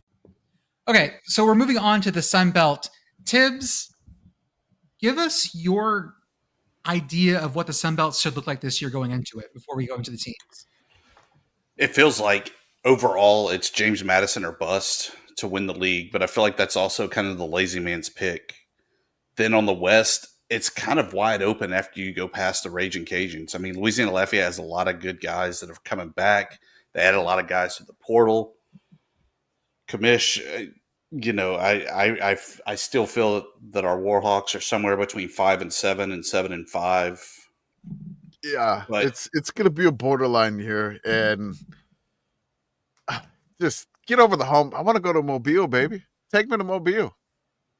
That's the one I want to go. It's my dream like from Monroe. the curse of the Chief is alive and well, and I have the feeling that he's going to be pissed and something weird's going to happen this season. But Also, yeah. Can they just beat Arkansas State? I hope so. I mean, it's only been 20 years. It's only been like 15, right? It's 15 years. No, it's 16? like 20. No, I think it was like 15, right? It's a lot. Commish, the linear passage of time does in fact have hands. It does, but I feel like it's 15, I think. But It feels even longer than that. It does feel. It feels like an eternity. On the East, I think that my sleeper team is Old Dominion. I think Ricky Ronnie, especially having Colton Joseph back, having Jason Henderson back. The Monarchs got what it takes. We always talk about on Funbelt Podcast, they're the weirdest team in the league, and they might be just weird enough to wind up winning the East. Yeah, it is. It's 15. 2010 to 2024 for that. So, ODU is fun. They are fun. We can't talk about that. We can't talk about toast or bread with them. So anytime we mention bread, they get upset about that. Why? I don't Because get they that lost the famous Toastery Bowl to Western Kentucky, and a big comeback. So we can't talk That game about was bread. a banger. The game was amazing. Not for ODU fans. They hate it and they don't want to talk about it. I mean, ODU can rest assured that VT is afraid of them. That's true. They got that going Yes. for them. That's right. They got caught in the elevator and they didn't want to go back. Would you? I mean, how many times No. did you get stuck in the Olin Hall elevator? I was on the first floor. I God, got you're first so floor lucky. Olin Hall. I got lucky as hell. The elevator in Olin, for those not initiated, was essentially a porta potty that was on a pulley. Is the only way I can describe it. So Olin Hall, if you ever seen like a high rise, Prison. I was gonna say like projects. Do you know what like projects are? Yeah. Okay. High rise. All right. Yeah. So it's like a high rise project. It was 11 stories tall, and basically, if you were like on a floor that's like higher than a certain amount, whatever, you don't want to ever ride the elevator. And then there's just so many stairs. So I'm gonna post it in the chat. Mhm. This is like Olin Hall. So, yeah. am I correct in thinking that 11 stories is tall for Monroe? It is. It was one of the tallest buildings in the city. Between that, Malone, and St. Francis Hospital, Yeah. that was the trifecta of tallness. They imploded it. Apparently. I have a picture of they did in 2004. I was there when it happened. So you can see the Malone Stadium and how tall it was right next to that, like an 11-story.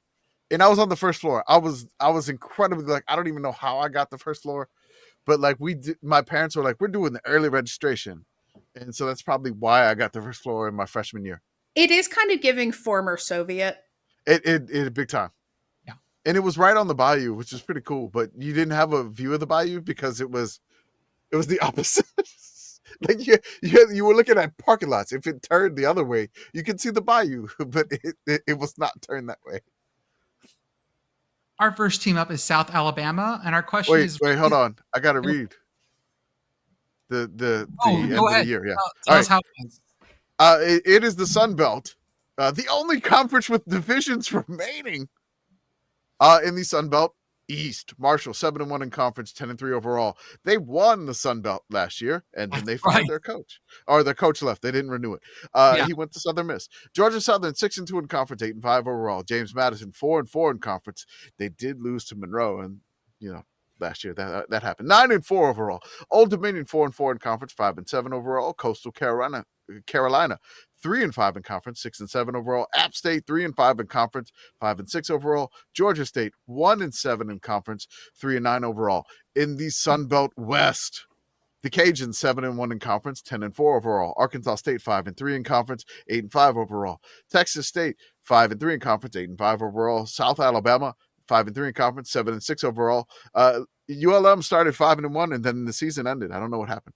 Troy 3-5 in conference, 4-8 overall. Southern Miss 0-8 in conference, 1-11 overall. They hired Marshall's head coach. There we go.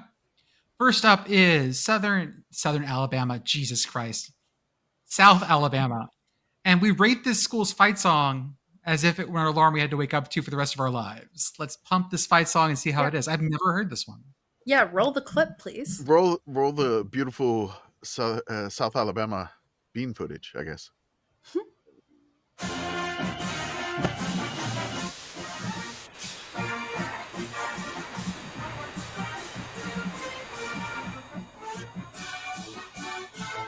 Yeah, thank you.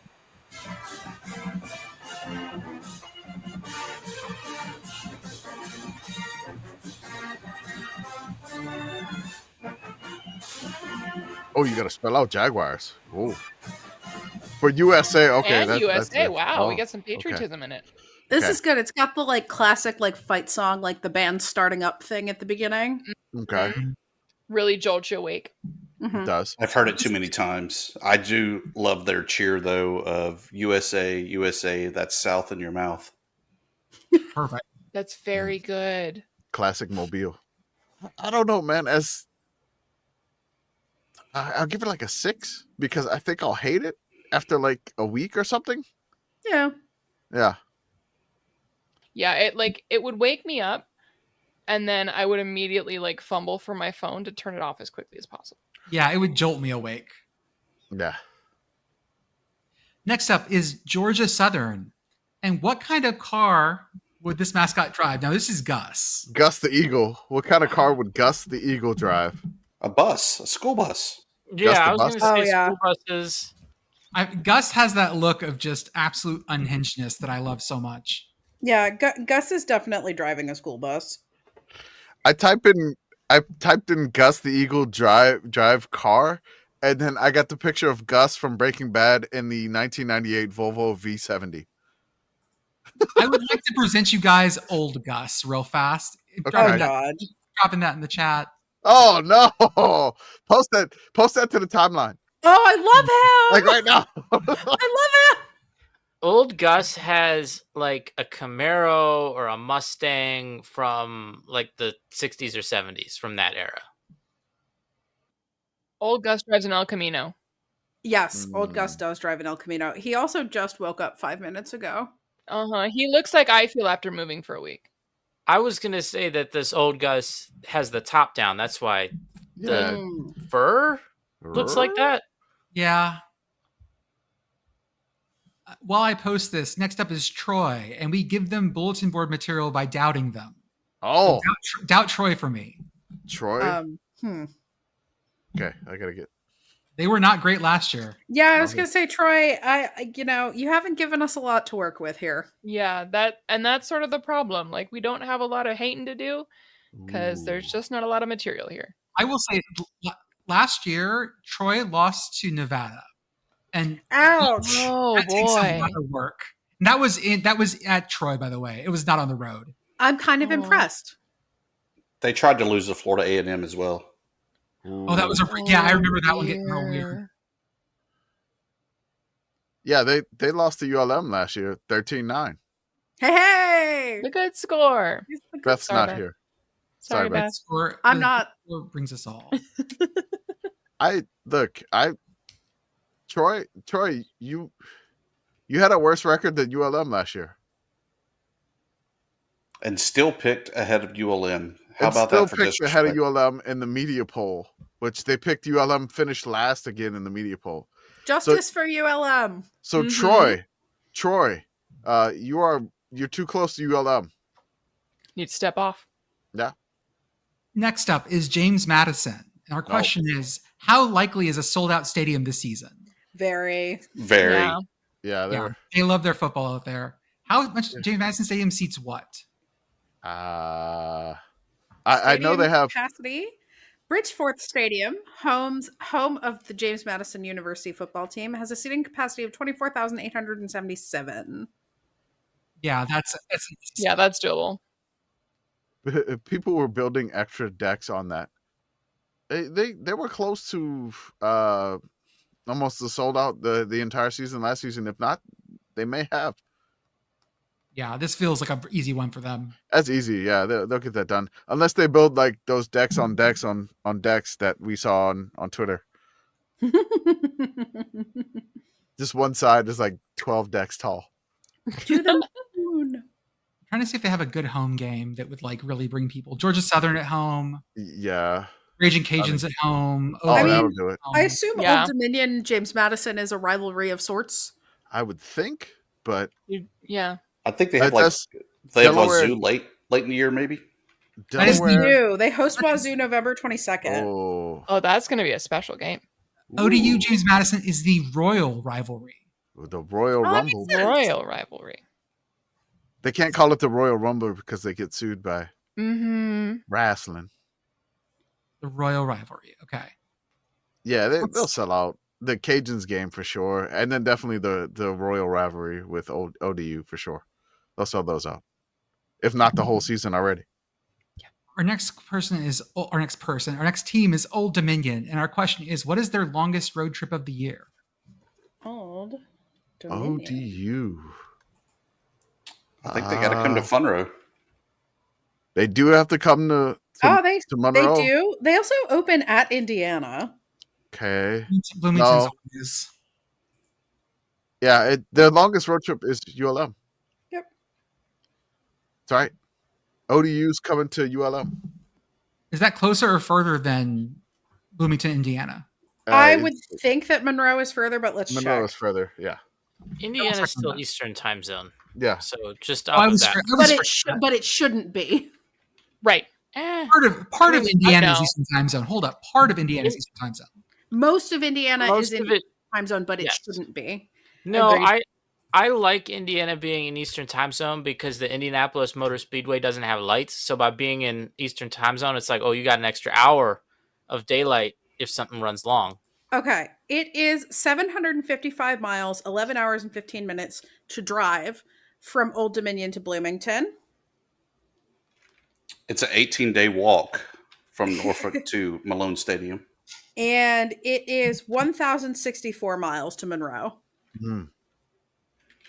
Okay. 15 hours and 43 minutes if you drive. And there are tolls. You're going to sit in traffic around Atlanta. Oh, God, yeah. Yeah. It's going to add a number of hours. We say a fond farewell to Texas State, leaving to join the Pac-12, along with their other state brethren. And we read one-star Google reviews for the stadium. Or university. All right. Oh God! I will check out the university itself. I'm also checking out the university itself. I mean, I met Dusty at the stadium. ULM lost to Texas State by 1, so that's a 1-star review from me. Oh, guys, best one from a month ago. Looks legit on the outside, inside. A 4-year holding cell for your potential. Oh, it goes for some time. It's a whole manifesto. There's emoji and stuff in here.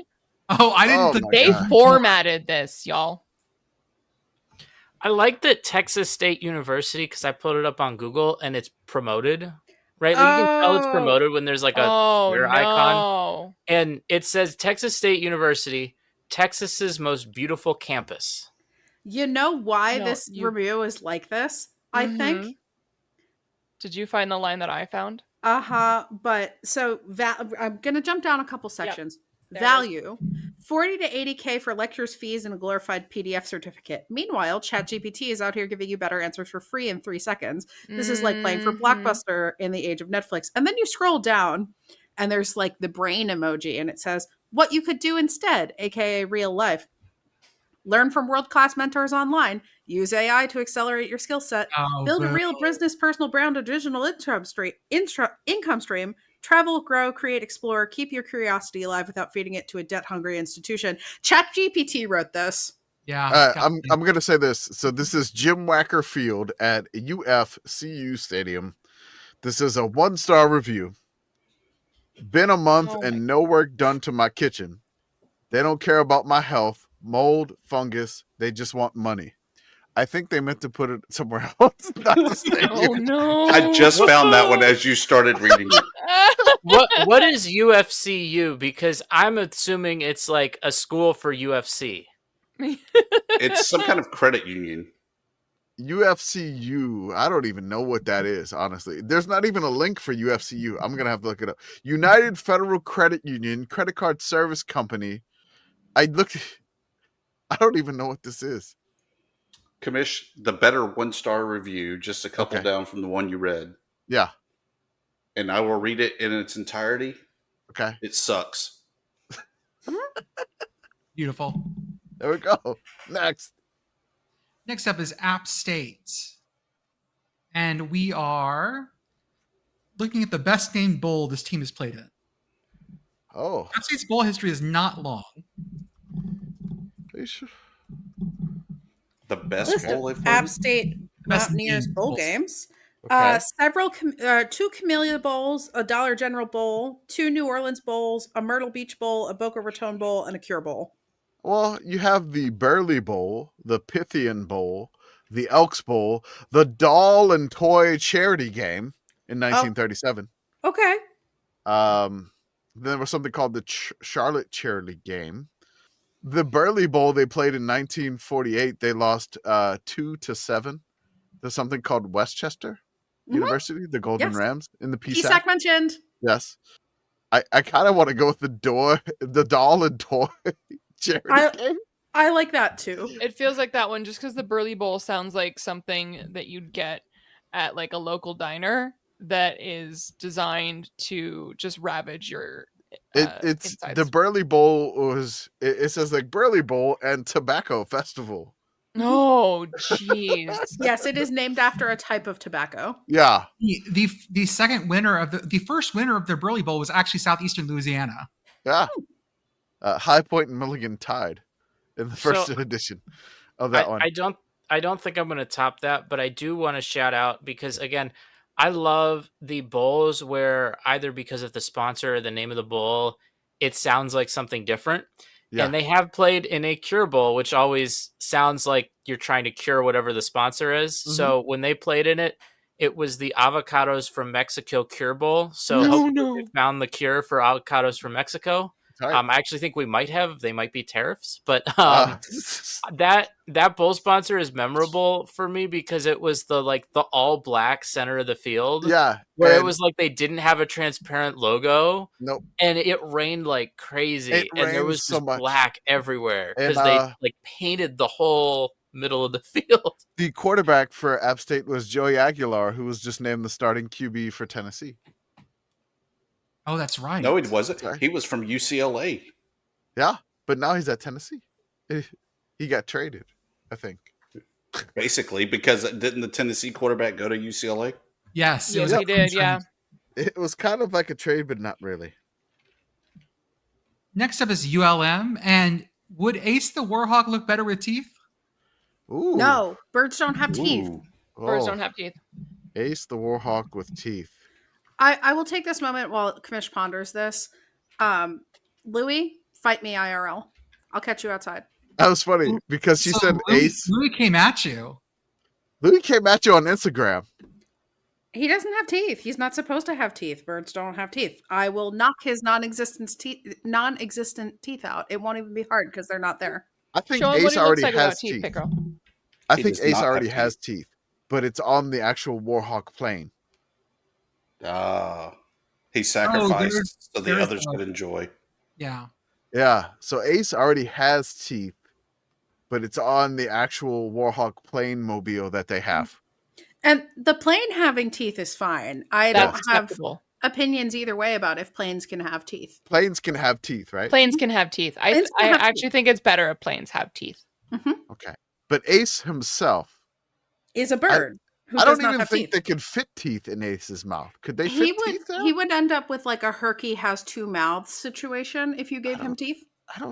It'd be tough to put I just did a real rush Photoshop and I am embarrassed by this. Oh, okay. Oh, what? Oh. Dropping this in the podcast chat. I just looked up human teeth. We got it. Oh, that's upsetting. No. That's upsetting. That is frightening. I'm not sending that to those Dusty. teeth, y'all. Them teeth are Dusty, too realistic. Maybe I do. I mean, I think you should. Okay, I'll send it to Dusty. All right, I'll DM you, Dusty, real quick. I will hold up my phone. Oh yeah, here it is. Oh, okay. Yeah, you see? It looks like Ace has human teeth. It looks like Ace. I can tell. Ace needs to floss and may have gingivitis in that picture. The gum disease. He's from Balkanville. He's from Balkanville, where they invented the toothbrush because if it was somewhere else, it'd have been the toothbrush. Yeah. No. The toothbrush was invented at WVU Dental for that reason. So I think everybody has this insult for different locations. All right, that's great. But Balkanville, shout out Balkanville if you know what that is. I think it looks great. I think you have problems. You would. I have no idea why. Everyone got so pissed off when I gave the duck teeth. That made everyone so angry. Yeah. Out of all the birds that don't have teeth, ducks are the least teethed. How does that make sense? Where would the teeth even go? Like, have you looked at an actual duck? Where would the teeth go? Yeah, it's like this. Like, where are you gonna fit teeth back here? Mm-hmm. Like maybe up here, but you got the teeth back here. Picturing a duck with like two like buck teeth sticking out in the front. Just like this, yeah. Yeah. Are you doing more teeth, Jordan? What's going on? I think I'm we're good. time's up on this one. I think. It just looks like my old dog with his snaggle teeth, except they're all snaggle teeth. So we're looking up now Southern Miss and their most notable alumni. Okay. Brett Favre. Yeah. Oh no. Oh yeah. Yeah, unfortunately. Oy. They're gonna Other have to. alumni. That's a really heavy No, lift. Jimmy Buffett. Oh, James Buffett. he graduated. Did he graduate? Because Yes, he also Doesn't went to matter. Auburn but didn't Listen, graduate. Let's say, I that thought will someone else override it claimed for him. Brett Favre. Auburn claims him. He went to Auburn for like Oh. one semester. Okay, Oh, that's how ULM claims yeah. Tim McGraw. So Yeah. You can't have Basically. both. Everybody gets one, and Southern Miss. No, he got a degree from Southern Miss. Ray There we Guy. go. Ray Guy. The Ray Ray Guy, the Guy. punter. That's us. Oh. R.I.P. To be fair, and I know this at least for Pitt because I went to a meeting involving the Pitt Alumni Association, but a lot of places it doesn't, like, you don't actually need to have graduated. You just need to have earned a certain amount of credits to be considered an alumni. Oh, Interesting. So okay. So technically, don't- I am an alumni of ULM. There All you right, perfect. go. Count it. I mean, I think they just really want to expand the definition to see if they can hit more people up for donations and whatnot. But Yeah. Yeah. Jimmy Buffett. Also Mac Brown here. Mac Brown. Really? Mac Brown. Mac Is that Brown Mac I don't graduated. think that's the same Mac Brown. No, it's the same Mac Brown. It specifically says it's that Mac Brown. Mac Brown. It says on Wikipedia that Mac. That Mac Brown. Mac Brown. Mac parentheses. Brown. No, really, graduate that degree, Mac Brown. 1976, former head football coach, University of Texas Longhorns. Mac It's that Brown. Mac Brown. Wow. Huh. The rapper Ugly God. I'm in my Southern Miss puffy coat. Mac It doesn't Brown. get much Southern use. Miss It's very starter hot jacket there. would go so hard. Really? I find it very unbreathable. Next up is Arkansas State. Boo. Sorry. And our question is: create a new rivalry trophy for them for their Week 3 game on the schedule. Okay. Arkansas State. They Oh, got a we rivalry started. trophy. Oh, they play Iowa State week 3. Oh boy. Iowa State's going to them. It's the So water many- battle. It's the water battle because Arkansas State has a waterfall in their stadium, and Ames claims, that they have the best they tap have water the on best earth. drinking water. So I mean, it's the water war. Why is Iowa State going to Jonesboro? There don't are know. so many fucking weird road games this year, and I am extremely into all of them. Oklahoma is at Temple this year. Do you I'm know sorry, why what? they going to? Yeah, it was a home Jonesboro? and home. Temple got their like faces smashed in last Labor Day, and now they get to host Oklahoma September 13th. I would be there, except I'm going to be in Morgantown instead. I think that it was a multi for one, and they're Okay. cashing in their one. So like a 3-for-1 deal or Yeah. something, maybe. Maybe Oklahoma just really liked WrestleMania 40 and was like, we got to play a game there. No, this was just a home and home. Just a home and home. This was just a home and home. Wow. Mm. Butch Jones has that pull. Now this was He is that scheduled guy. probably long before Butch Jones was there. Does Matt Campbell So have cool. like some attachment to Jonesboro? He wants to go to the chicken plant. I mean, it's the water war, the waterfall versus Ames No, Matt, water. Matt Campbell's all Ohio. He's Yeah. from Ohio and only coached in Ohio. Matt Campbell played for Pitt briefly. Huh. He was at Pitt. I don't know if he played for Pitt, It says playing career Pittsburgh 1998. but then he went to Okay. Mount Union. Yes. Next up is Louisiana, and which player on the team has Lafayette. is worth the most Scrabble points? Ooh. I think it's their coach. Louisiana football roster. Michael DeZormo. Yeah, Desimo? I believe their coach is probably worth the most in Yeah. Scrabble. If there's a Z in there, He's got a- yeah. I don't think he has a Z. He has an X. He has an accent. This Oh, is not. same points. This is not a person who is a ton of points for Scrabble, but I think we need to acknowledge him anyway. Okay. Shout out to quarterback Lunch Winfield. Lunch? Lunch? From Lutcher. We do have Xylan Perry. That's pretty good in terms of points. Oh, yeah. You got a Z. Okay. You got if anything with the Z. Russell Babineau. Yeah, you're gonna get some X's that Yeah, get there's you gonna be a points lot there. of X's here. Yeah. This is like Yeah, the perfect roster for this. This is not related to any sort of Scrabble points. This is not good Scrabble points, but they have a quarterback named Sam Altman. I noticed that as well. No. Oh. Wonder Not how his that life's one. going. No, specifically not that one. Lauren Zell with a Z Dubose from Monroe, Louisiana. Oh, Yeah, that's a good one. Looking. Denim Christian Day. McIntosh? Another one, just a good name. Not great for Scrabble, but you got Denim a Day. Q, Quandre Coates. Q's good. I have an Xavier with an X and a Z. Oh, that's good. That's the winner. Oh, yeah, that's like double points. That's double points. They got That's a kicker named Breck, Brek. Bob Breck? It's Breck Schultz. It's their Okay. kicker. Oh, not the last name. Okay. Yeah, That that's sounded the like first 90s name. hair product. Well, Bob Breck was like a weatherman Oh, in okay. New Orleans. Yeah, I think any of those with the X's and Z's would be well. Yeah, I think Xavier Brown with the X and the Z, because that's like 18 points just there. Just with the X and the Z. Drop that on a triple word score. Mm-hmm. Next up is Coastal Carolina. And if Coastal were a Texas State fair food from this year, what fair food would it be? I think there's a blue fair food.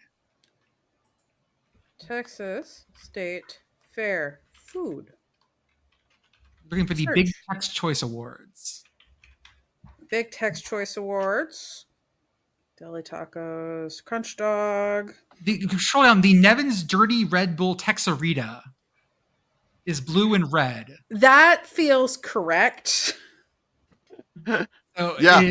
let's see here. Anything blue or teal, yeah. So Yes, this cocktail starts with a layer of sweet cream liquor and blue raspberry pop rocks to get this sweet treat poppin'. After it's there's filled Pop halfway Rocks? with juicy watermelon Red Bull margarita and the other half with vibrant blueberry Red Bull margarita. Topped with more sizzling pop rocks, fresh blueberries, and watermelon, this dirty Texarita is sure to make you soar. Yes, this is correct. Yeah. I too would. I mean, sold. Oh my God. Totally off here, but the Poppin' Boba Rita next to it, they have wine infused boba. Oh God. So you bite in the boba. I was just going to bring that up. Make it dirty, add a swirl I of don't cold want foam. that. I mean, I think I would. Like, I think would for science, but I'm gonna regret okay, it. let's continue reading. Make it dirty with a swirl of sweet, creamy, cold foam, a splash of rich coconut syrup. Tell me how this lands for you, and a tangy tajin rim. I don't think we need the tagine here. Yeah. My kiddo has started experimenting with tagine. I'm very proud. I mean, it is good. He's been messing with Tony's. He's been messing with Tony's too lately, so he's starting to add spice. And I'm like, yes, let's go. Good. I want. He hasn't got to hot sauce yet, but slowly but surely we're getting there. Cypress dust. That's right. Next up is Mashall. And we actually have to preview this team, break down the schedule, and predict the record. Glad Beth isn't here for this. Oh, God. She would complain about their goalposts, which are crooked. I was going to say, I will predict that their goalposts are crooked. The goalposts Beth, are you're crooked, welcome. according to Beth. That's right.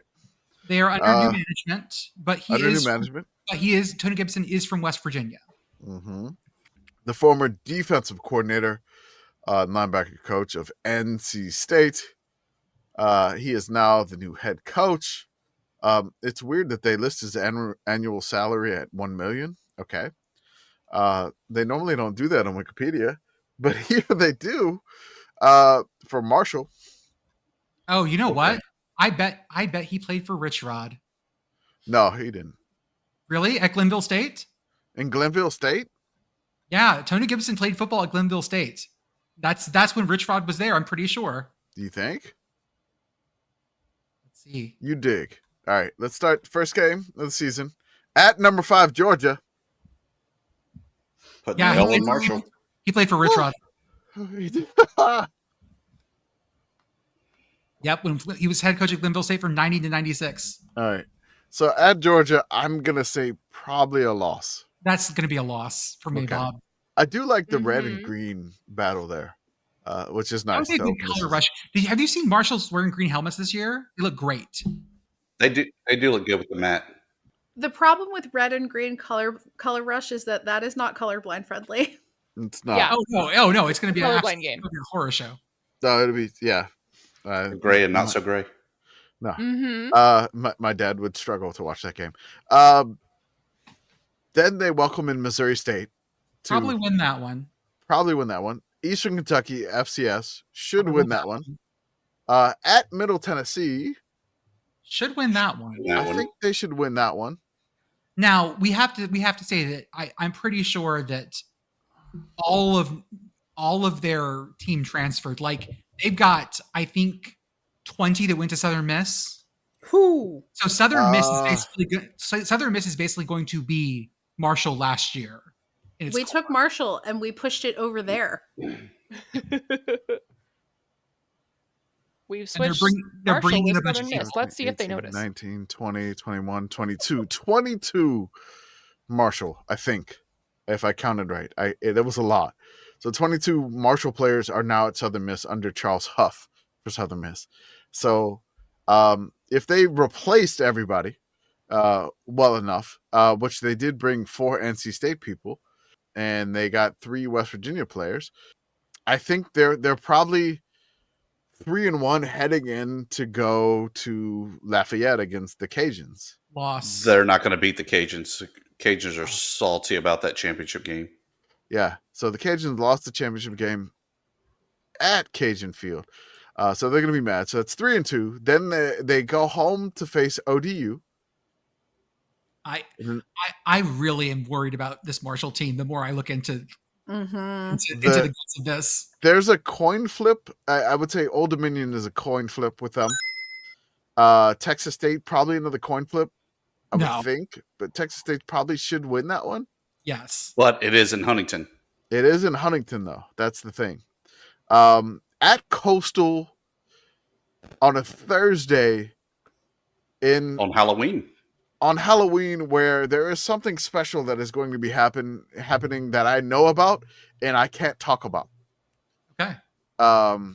So I feel like that's a loss for Marshall. Then they welcome in James Madison. Loss. Probably another loss. At Georgia State, probably a coin flip. Remember, Georgia State beat Vandy at home last year. Mm-hmm. Yeah, Georgia State was fighty last year. That was Diego Pavia's try-hard game. They weren't good last year, but again, we'll see. At App State, the Old Mountain Feud, which is a great name. And then they play Georgia Southern at home to end the year. No. Ooh, I'm seeing maybe 6-6 if you're lucky. They're not under new management. 5-7 under new management. I don't know. 4-8. Yeah, it's fine. You're under new management. Let it. I want to say this. This is from Bill C. Marshall is quote unquote is starting over in 2025 like almost no one ever has between graduation and transfers. The quarterbacks responsible for all of Marshall passing yardage in 2024 left. No returning herd player rushed for a single yard in 2024. Only 2 returning players caught any passes for Marshall in 2024. The players responsible for 49 of the 65 offensive line starts left. Of the 8 defensive linemen who played at least 50 snaps in 2024, only 1 returned. Of the 13 defensive backs who played for at least 30 snaps in 2024, only 2 returned. The returning linebackers played a combined 3 snaps. So yes, this is not just a rebuild. This is demo day. All right, time is up, of course. Next up is Georgia State. Finals team is Georgia State. And who is the lightest player on their roster? Oh, Georgia State roster. You're going to find another 5'9", A 5'9", like speedy wide receiver. Roster. Wait. No, not List the by Google one. grid, I need the one sort that's sortable by by weight. weight. Here we go. Wide receiver Jamari Miller, 5'8", 150. Oh, he's a little guy. I feel like that's the smallest player we've seen. Like Southern had the same one. Yeah. They have another wide receiver at 5'7", 155. How about Then the they have a back running back, at 155? 5'10", 155 running back. I don't know that He's you call gonna it a break. running back. Yeah, like He's a redshirt freshman, so you'd hope he put on some weight. Jesus. Who's the shortest player? Hold up height. I mean, Des Reed is 5'8", 175. So That's like a little more dense. that, yes, he is very dense. He runs like he's a neutron star, which is how, that works. But like, it can happen. Just have some sandwiches and hit the weight room. Oh man, that's I'm looking at the quarterback, Jaden Olafson. He's 5'9", 170, and I'm confused by the hair. I'm really confused by the hair. Can you drop it in the chat? Oh, it's in the chat. Like- How is it so square? I don't know. It feels Minecraft-esque. He's got a mix of the Justin Timberlake ramen hair and Mhm. John Tester. Yes. Yeah. Yeah, I got a don't little know bit what's of that. going on. Now, Commish, did we miss Rutgers the other day? I don't know. Like somebody was like, I don't think we did the ultimate disrespect of Rutgers. I can't remember if we did not Wait. spin for Rutgers. What conference is Rutgers in? The Big Ten.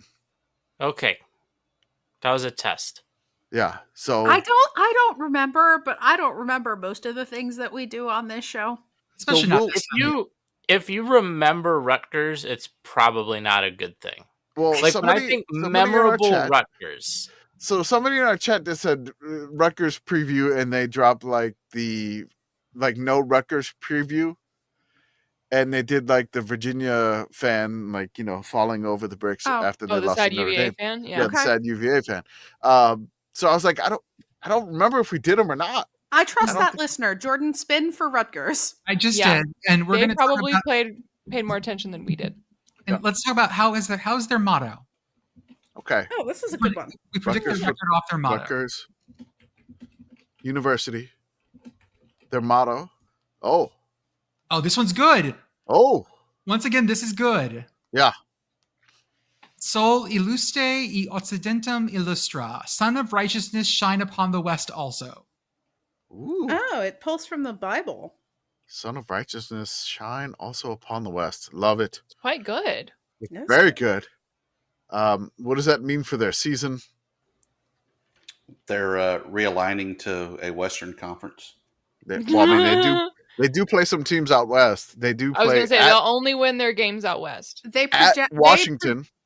They predicted the Big Ten expansion. Mm, Rutgers they was did. way ahead of all of us. Oh. Right. The I mean, they did- Nostradamus of college football. They did start college football, so they must have known this would occur I was when going they to say, played what did Princeton. Rutgers know and when did they know it? Mhm. Apparently, a long, long, long time ago. I love that they play all the first 4 games at home, and then they're at Minnesota, at Washington. They welcome in Oregon, That's going to be just. at Purdue, at Illinois, welcome in Maryland, at Ohio State, and then they welcome in Penn State to end the season. Good luck, guys. Godspeed. I Okay. think they can go 3-0, and then they play Iowa on Friday night in Rutgers. Then at Minnesota, at Washington. They have a bye after to get ready for Washington, Thank God. and then Oregon's got to come to Rutgers. Are we That's- getting like potentially like baby September Maryland here? September Rutgers. September Rutgers, yeah. Okay. Mm-hmm. Like let them jump out ahead, and then Oh, this is what they do. They typically go like 3-0, Slowly 4-0, collapse like a and we're pan like, in a cupboard. oh, Rutgers. Ooh, hold up. I can book my premium tailgate. Oh, is it Rutgers tailgates? Rutgers full service tailgate packages. Oh, how much is this? What if I want just a game? Let's see. What is included in full service tailgate packages? Rutgers full service tailgating. Hey, forget about it. I'm Done. tailgating here. I'm So if tailgating here. if I want the full service. Okay, Which I Here's can full your afford. service. roll, sir. They What fill are up our your tiers? gas tank. Let's start with full service. They fill up your gas So tank. so there's They There have you to go. do that. They have There to you do go. that You in got to New get Jersey, that. right? You got to do let's that. go for homecoming. We'll get the Okay. big money Yeah, for homecoming. I think so. Yeah. Rutgers. So for $8.75, you get exclusive tailgate location, up to 10 guests, setup and cleanup included, Einstein concierge, designated drop-off location. You get a tent, a 6-foot table with linen, 5 chairs, and 120 quart cooler with ice Okay. for $875. Let's bump this up to there's other levels. There's the Letterman, there's the All American. Let's talk about the club. Okay. Okay. What Up do we to get in 40 the Up to in the 40 club? guests. Wait, hold on. Rutgers homecoming is Oregon? Yeah. Oh no!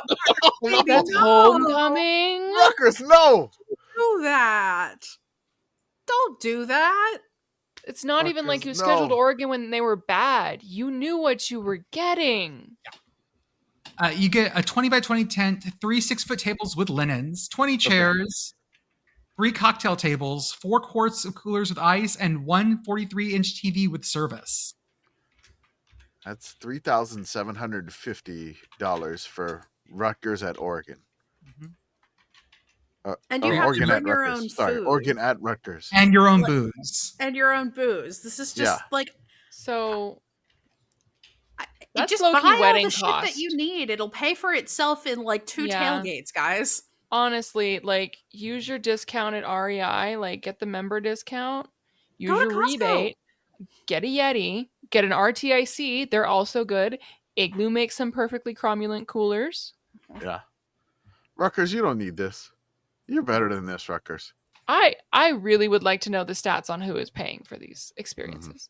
I mean, my guess would be a big, like, in terms of people paying for these, is if like you're hosting people that aren't like just your friends, where like if you have some business relationship or something. Right? No, and then- 100%. Yeah.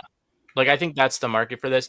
I know that they have these at Pitt because at the spring game this year, they had like a card you could fill out to like enter a drawing.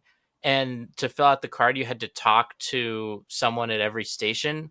And one of the stations was the people who do this for Pitt games.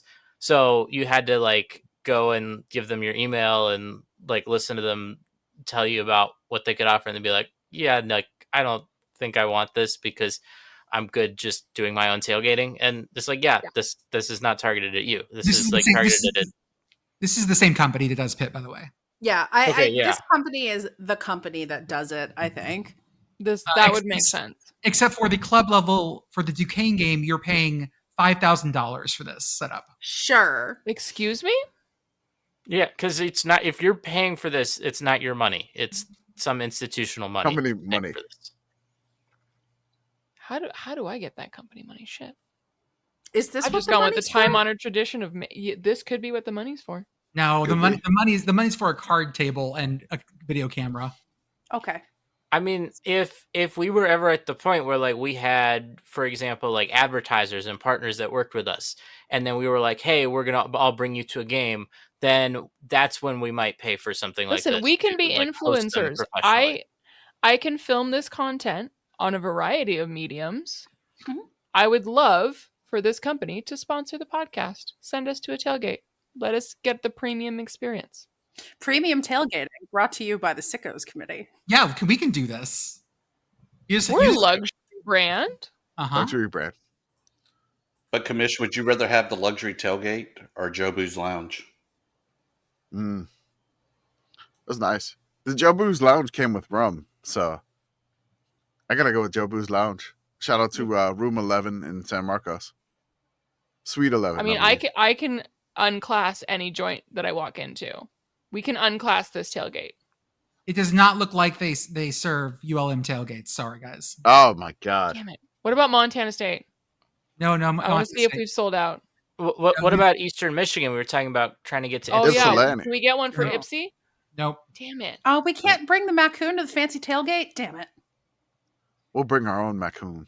Uh-huh. Do they have Northwestern? Oh, I Oh my God. almost guarantee they do. Honestly, I feel like Northwestern alumni No. are the type of... We don't. They don't. Oh. No. Do they have UW and is it tailgating? They have Washington. Let's see where the tailgate location they have here is. Get us a boat. Nope. It is the tailgate is on grass. Lame. No, but that's it's on Is it in the stadium or outside of the stadium? Near Because the if it's stadium. on grass. Okay, yeah, that's kind of far. Anyways, Thibs, thank you so much for joining us to cover Mountain West and Sunbelt and do our silliness with us. If people like you, where can they find you? I'm on the X, the Twitter sphere, whatever, Warhawk_report, warhawkreport.com. We also have Funbelt Podcast, funbeltpodcast.com, which covers the Sunbelt Conference. Love to have more listeners. We love the sickos. We still got to get Commish on, and Jordan, you're always welcome as well. All of y'all are always welcome.